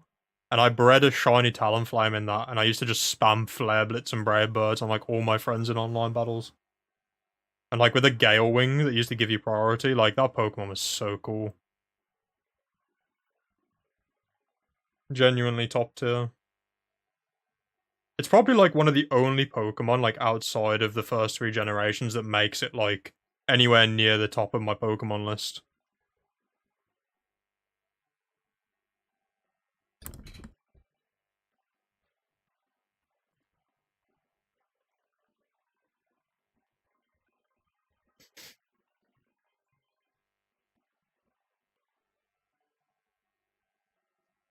Yeah. I really like when they introduce like early game Pokemon that are actually really good. You know, like your Luxrays, your Talonflames, like in Black 2, White 2 where they gave you like Riolu on the early routes. Like, I think it's really nice when they give you an option of like, you can have a Pokemon that you actually want to keep the whole playthrough, not just something you're using until you get something better type deal. Oh, I've hit my my Ditto number. I can escape rope out of here.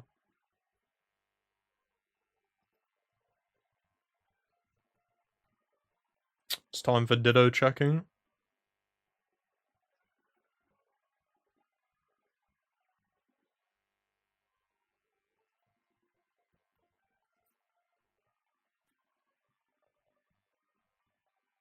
Yeah, Shedinja is... I don't know if I'd class Zangoose as an early route Pokemon, Riley, to be honest. I think you can get away with Shedinja as an early route Pokemon. I'm not quite sure Zangoose hits the scope for that. Like, that's like... You've beaten the third gym already, like, and you're like halfway to the fourth gym type deal. I'm not sure I'm personally allowing that as an entry as, like, early game Pokemon.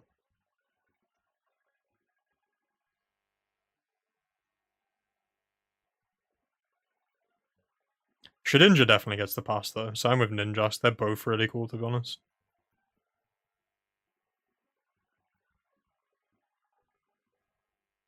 I'm gonna be honest, though. I had Sapphire as a kid, so I'm Team Survivor, personally. I hate to do it to you again, Riley, but I'm definitely Team Survivor.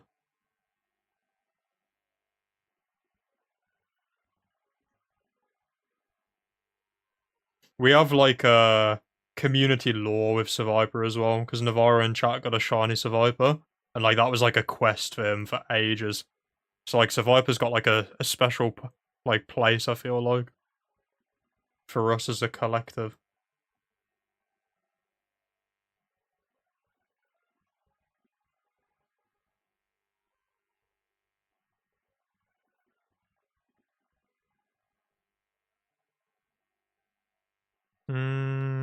That might be HP attack. Where is my chart? That is HP attack, but I don't think it has anything else, which means it's useless. Rest in peace to you, my friend.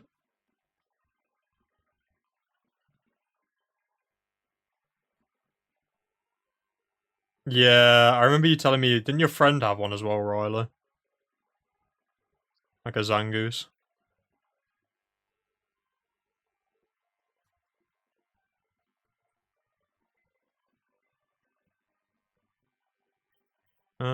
These are not looking good, to be honest with you.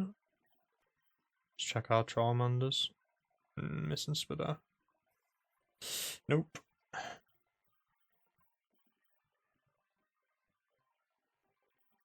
That other Charmander I got might be useful for like a hidden power at some point, though. Especially considering it's like 31 and everything. Like, I could see that being useful for like trying to get hidden power electric on a Pokemon at some point. So that might still prove to be useful for something later down the line.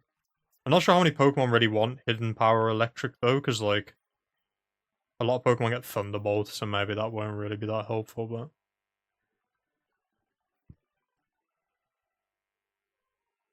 we can hope.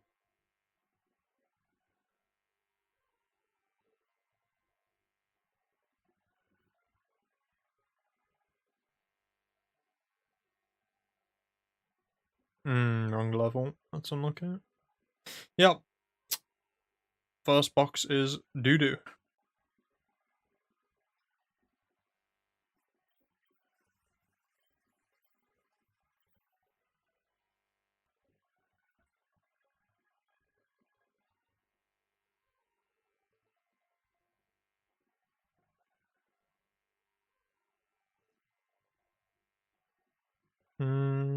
Terrible.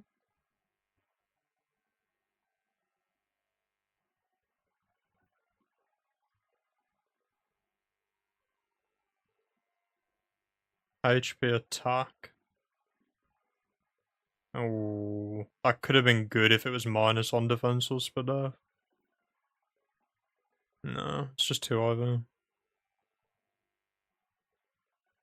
53, 5 negative, 62 neutral. Oh wait, no, because that's adamant. That's terrible. Never mind. What am I on about?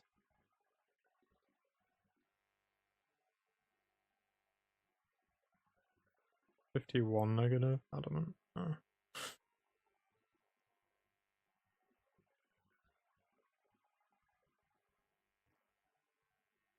Yeah, okay.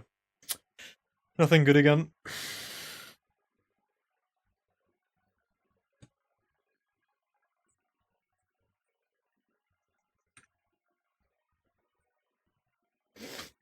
Oh.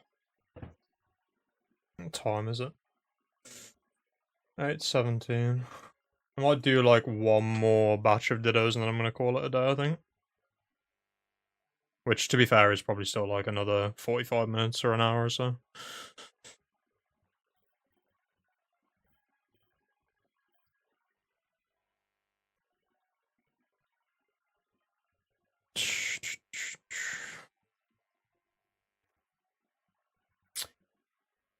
You also survived because of Emerald. Breloom, Daikon. You see, Breloom is like a childhood favorite, man. Like, Breloom as a kid, like 130 attack, like really early game. Like, I'm fully on board with Breloom. I had that on like probably like at least half of my teams in Emerald as well. You've just you've called it there. That was a solid choice, Daikon. See, slacking Navarro, I never really used slacking as a kid. Like, I only bothered with slacking one time, and that was, like, after I figured out, like, how strong it was base stats-wise. And, like, I think that was the first Pokemon I ever tried to EV train as a slacking. And I remember thinking back in the day that if the Pokemon was a higher level, because like when you used to level up, like EV train and level up a Pokemon, when it was a higher level, you get like a higher stat gain in your like level up. So that convinced me when I was a child that it's better to EV train a Pokemon that's already at a high level. So I remember for a fact that I remember getting a slack off and only beating like plus HP Pokemon, like Pokemon that had HP IVs, so like Whismur and then eventually like Loudred and stuff in Victory Road. Like I only beat them until I was level 99 with my slacking, and then I did like full attack at level 99. Like I was fully convinced that like if you EV trained a Pokemon at a higher level as your starting point, it would be more stat gain. Which obviously now I know is not the case, but it was pretty funny having a level 99 slacking in the Victory Road, just like destroying Loudreds and Whismers.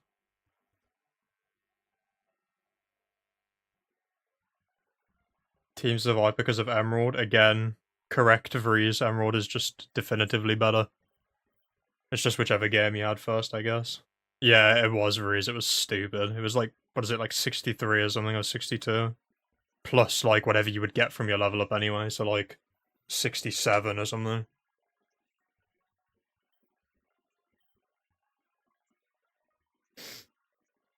You had Sapphire too. Yeah, I read that. Appreciate the stream. Yeah, we got a little bit left to go, but it's been fun, to be fair. Again, I love yapping, so I love yapping about Gen 3 specifically.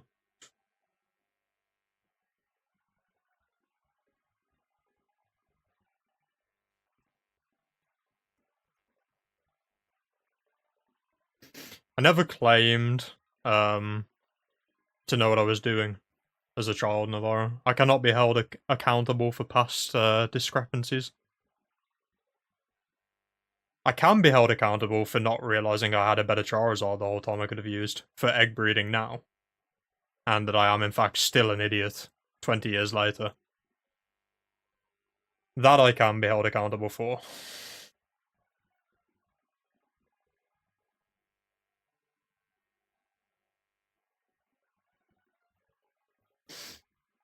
The first Pokemon you EV'd was Gengar in Diamond. I mean, that's a solid choice as well.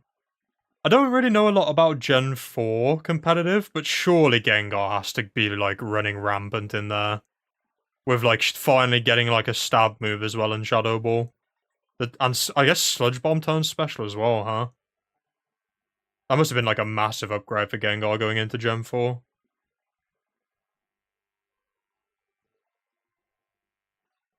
Because, like, Gengar's already crazy in Gen 3 with, like, no stab. So, like, I can't imagine how hard it runs wild in Gen 4 with, like, actual proper stab moves.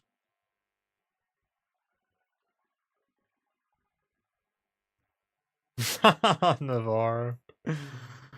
You applied biology to Pokemon. Fiction is not fact, my friend.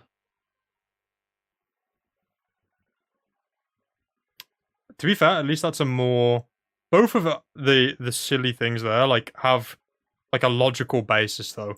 Like, I was basing the fact that, like, the EV gains were better at higher level based on, like, when I EV train my higher level Pokemon, it's because you can fit more EVs in a level, and you get bigger, like, how do I say it? Bigger expression of your stat gain at a higher level as well with EVs.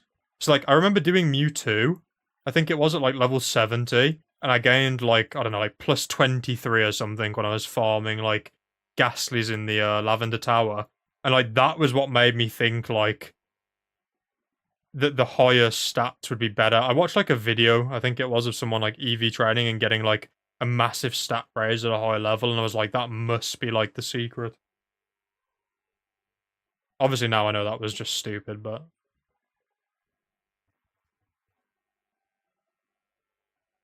Gender is based on DVs in Gen 2.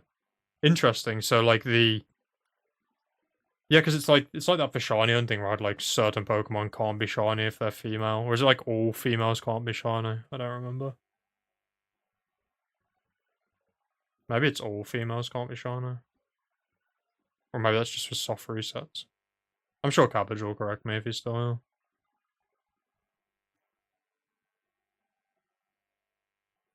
Our resident Gen 2 expert.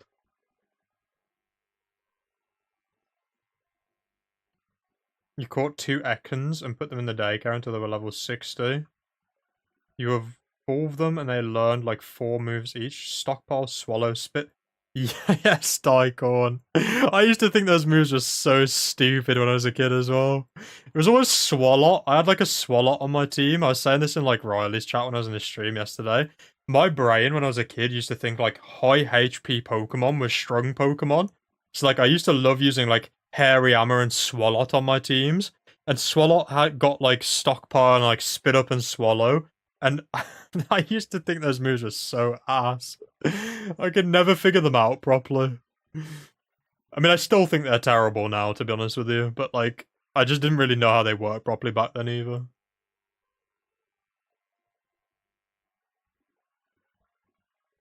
Any Pokemon that has a gender ratio like the starters, females can't be. Oh, so 1 in 8 ratios can't be shiny for female. Interesting.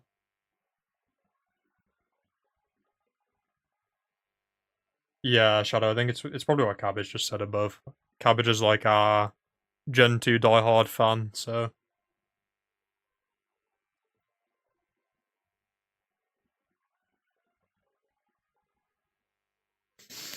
the static encounter females from a link with a male leaning ratio can't be shiny. Yeah, okay. So it's the same as what Cabbage. Okay.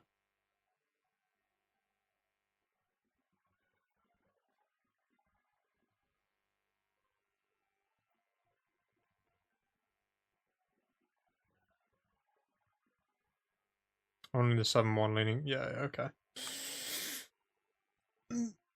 I don't know if you're still here, Scorpio. Did you figure out if it's just the level 50s with that EV thing? Like if it doesn't work at level 100 only? Or if it's just vitamins? I mean, the level 100 thing makes sense, right? I feel like it's going to be the level 100 thing, but that is annoying. You couldn't read English when you were really young, so you didn't understand how stockpile worked. That's, yeah, I mean, that's a whole different issue, isn't it? It's 100% strictly just level 100s. Yeah, that's annoying.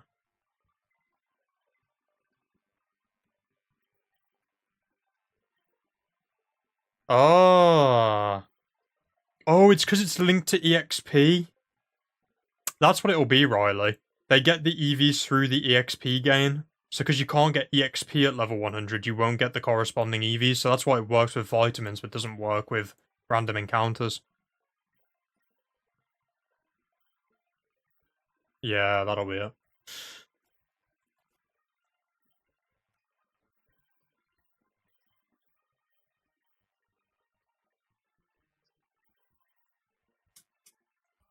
That changed in Gen 5. Gen 5 onwards allows you to gain EVs post level 100.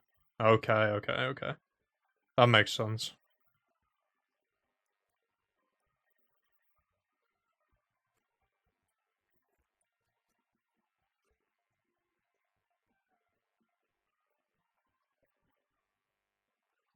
I feel like no Pokemon that learn Stockpile are actually good.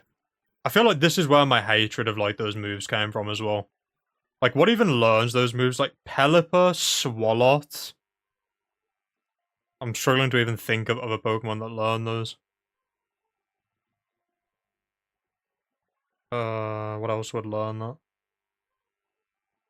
I can't even think of anything else. I'm pretty sure it's all like ass Pokemon though.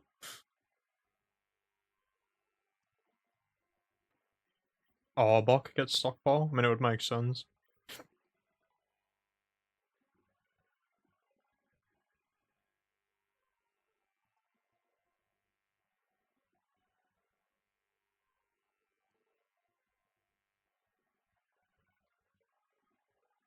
Yeah, I quite like Arbok to be honest, Reese. I'm a bit sad because my shiny one has, like, bold nature, which is minus attack, which is not great for it. So that thing has never seen any use, but it's a great shiny, and, like, it's not a good Pokemon, but, like, you could make it usable if you really wanted to. And, like, as you say, Intimidate, like, actually has a use.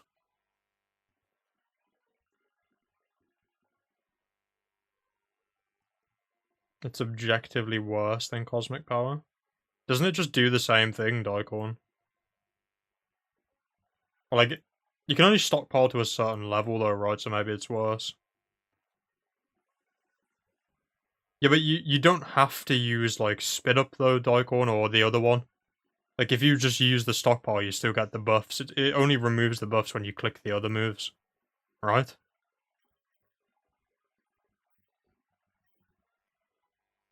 So, like, Stockpile and Cosmic Power basically do the same thing. If you don't, like, use Spit Up or Swallow.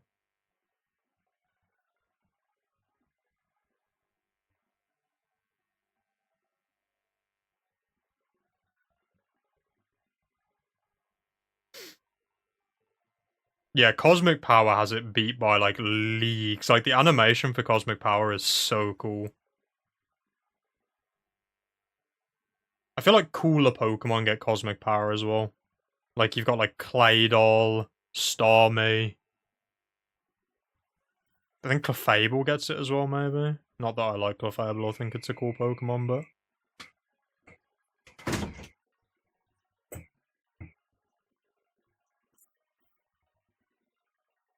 What am I doing here? I'm, like, messing up all my inputs. What am I meant to be doing here? I'm using a Max Repel. Get it together.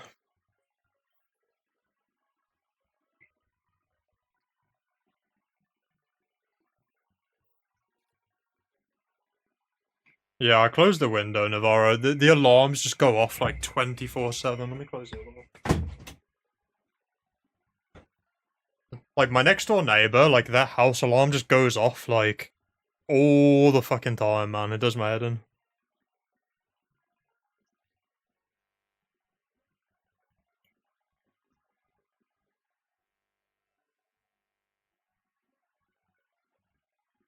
You lose them after a while, even without using Spit Up or Swallow. You see, I didn't know that, so yeah, that's just objectively worse then. Pretty sure you don't. I don't remember losing them, Daikon, but maybe that's like a newer gen mechanic or something. I don't remember that in Gen 3, but I could be wrong. As I say, not many Pokemon use them, and I never really used the move, so... Can't say for sure. Sigilith is good with Cosmic Power, and Clefable abuses Cosmic Power. Yeah, stored power is crazy. Isn't there like a set with Sigilith where it's like, Cosmic Power, Weakness Policy, Stored Power, or something like that? I forgot that was even a thing until you just said that.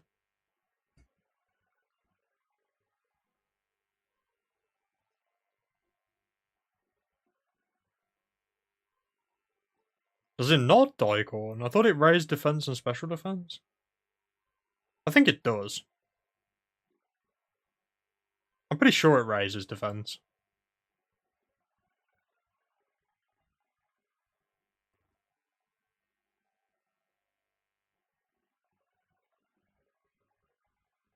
I might just do 30 Dittos and then call it a stream, because my neck is starting to give up on me here. I'll go to like 2010 Dittos, I'll go and check them, and then we'll call it a stream.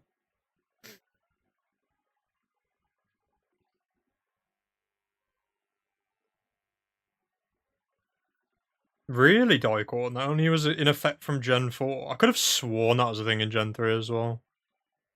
See? This is why I say I don't know anything. That's so bad then in Gen 3. That's actually terrible. No wonder I never used it. Awful.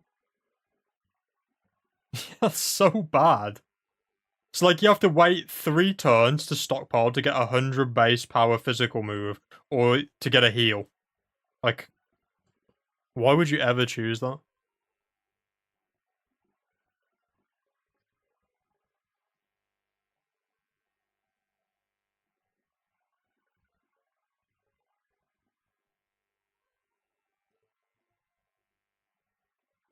I need to save the clip for the fake 5IV Charmander. I need to remember to do that once I'm done with stream, because I'd like to put that in the video whenever I get round to that. In like 4 years from now when I get the Shauna. I want to delete it by accident.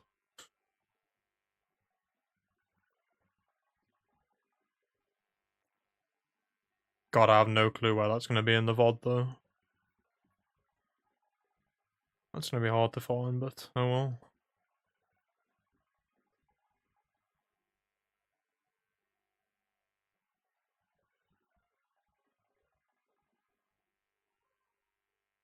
No wonder Swalot didn't stay on your team very long. I feel like Swalot, like, when it first evolves, it feels really good because you're still in the early game where, like, all the Pokemon are terrible. And then, like, as soon as you get out of that early game, it just turns awful. Like, it's so bad. Like, it's not fast, it's not really bulky, and it's not really strong. It just has HP and, like, pretty much nothing else, really. And, like, it's weak to ground, which is probably, like, the worst type to be weak to.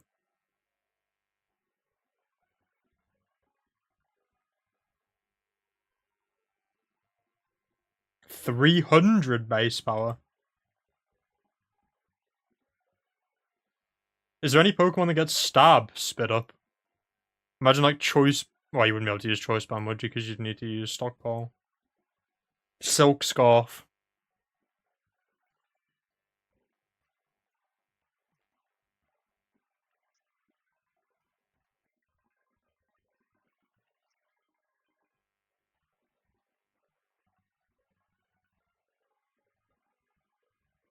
Snorlax gets stockpile? Surely not.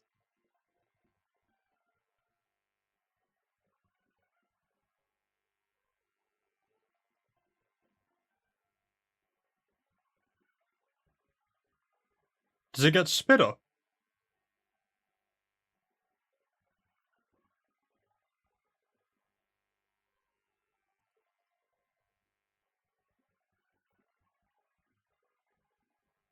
Probably does, right, if it gets stockpile. Surely it gets both the other.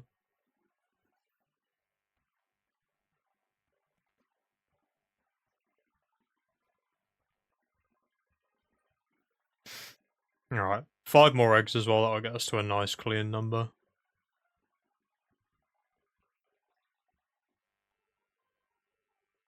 Might be a Munchlax thing. Yeah, I have a feeling I remember seeing Munchlax use stockpiling like shiny hunting videos for Munchlax. I wonder if it gets it in Gen 3 or not, though. Snorlax does not get spit up. Can you just imagine getting, like, decimated by, like, a 300 base power stab spit up? That's actually quite funny that they did that. I see what they're going for there, right? Like, Snorlax only eats the food, right? Very funny, Nintendo / Game Freak. Very funny.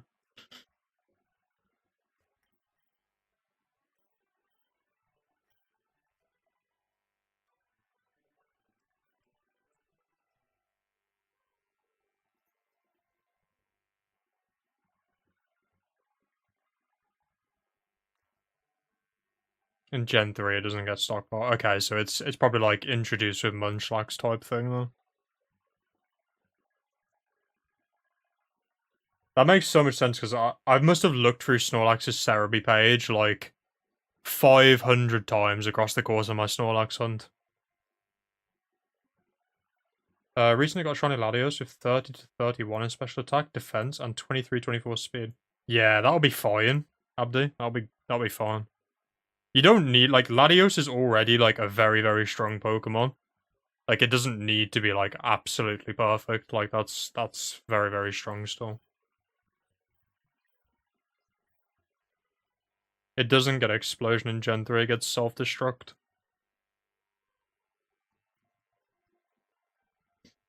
Because Utility Lacks in Gen 3 OU runs Self-Destruct. It's like the most common set for Snorlax in competitive in Gen 3 is Self-Destruct.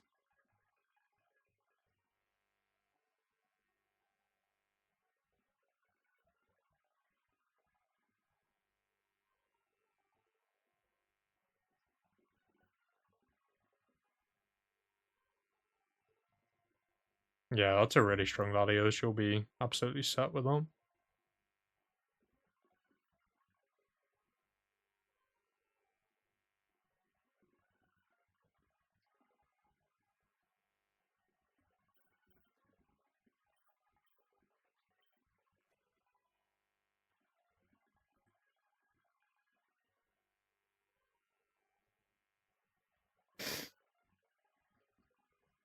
I've got to figure out my EV spread I'm going to do on my Snorlax still. Like, it's a bit of an interesting one for me because, like, I want it to be, like, really Spadef bulky, so it's got Careful Nature. Which doesn't really... No, Snorlax is not the second best. Snorlax and Skarm are the, like, definitive top 2 of Gen 3 OU.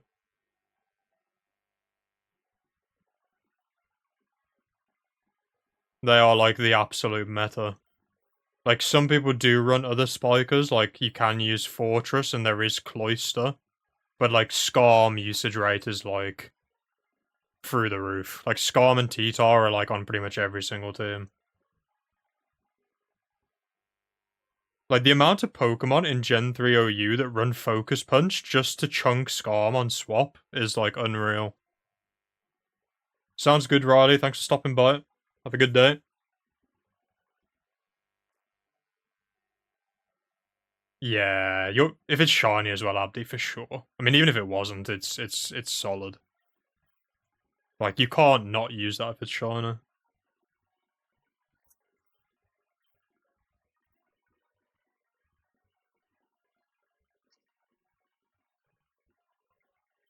Blissey is the better blob in Gen 3. I mean, Blissey is, like, pretty damn good as well.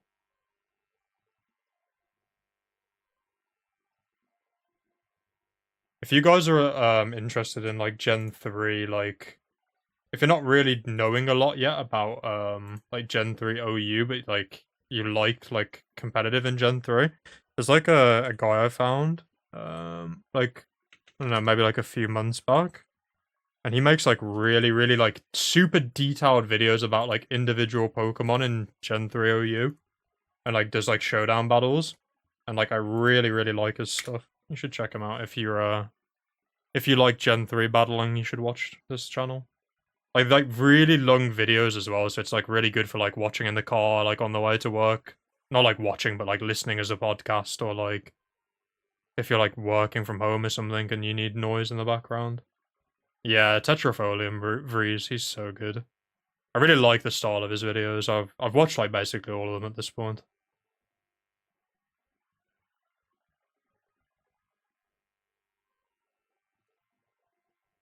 Snorlax is definitely good in Gen 3 OU, Daikon, but I wouldn't say it's like top 5.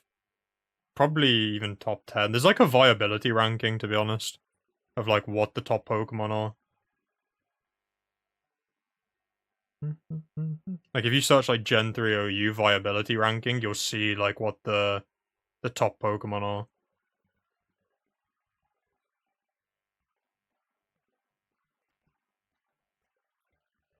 Alright, we're gonna check 30 Dittos instead of 60 because my neck is killing me and I can't be bothered to do another 30. And I'll hatch the rest of these eggs and then we'll call it a stream.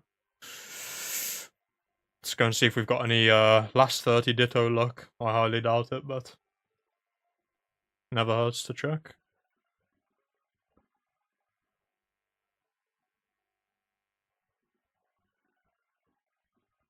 I mean, Snorlax has all the makings of like an OP Pokemon Daikon. Like, I think it's like 160 HP maybe? And then 110 attack, 110 Spadef. Like, what were they thinking, man?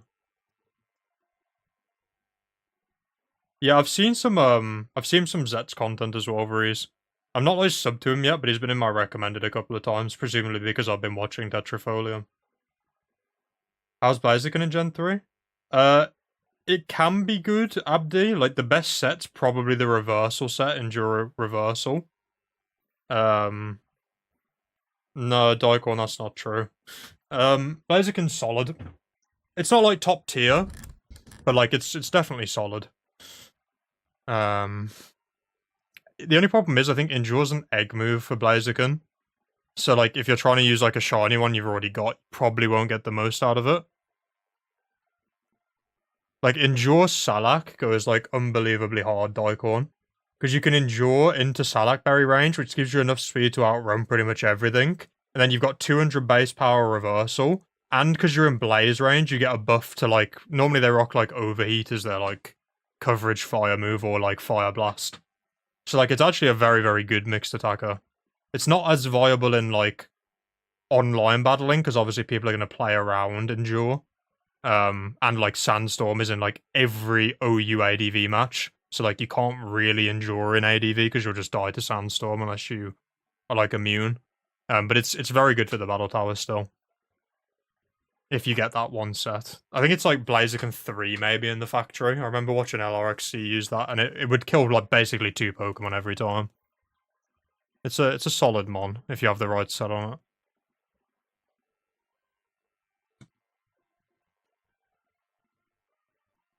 That's 2 IV, which is kind of useless, so skip.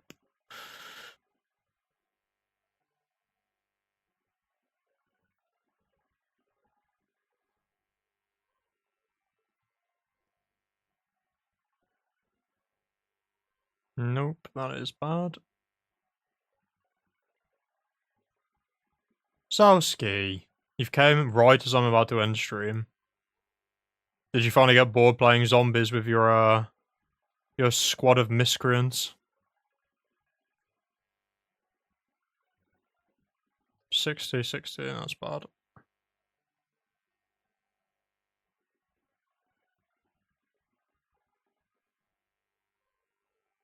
No.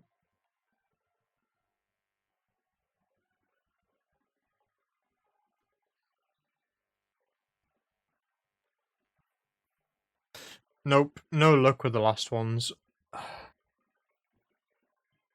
Salakberry is not available in Emerald. Ooh, not 100% sure, Abdi. Maybe you can get it as, like, a... I don't know if you can get it as, like, a reward from the Battle Frontier, maybe, in Emerald? You'll have to Google it, Abdi. I'm not 100% sure, to be honest with you.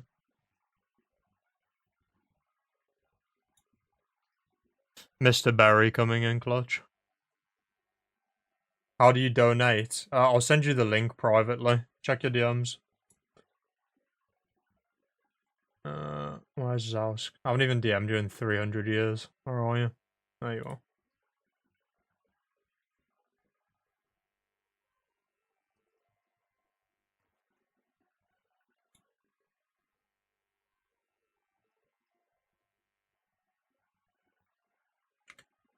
There you go. Use the link in DMs, Zausk.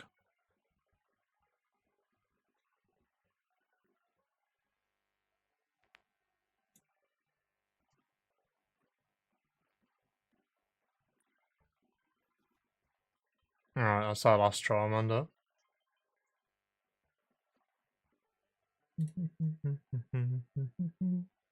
You're so welcome.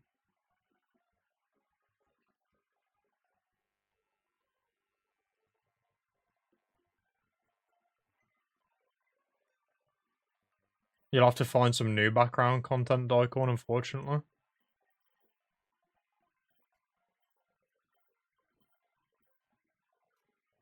Alright. Nada. Thanks for stopping by, everyone. Yeah, it was cool to chat as well, Vrees. I'll catch you guys later. If I can figure out how to end stream. I guess you can probably do it in OBS.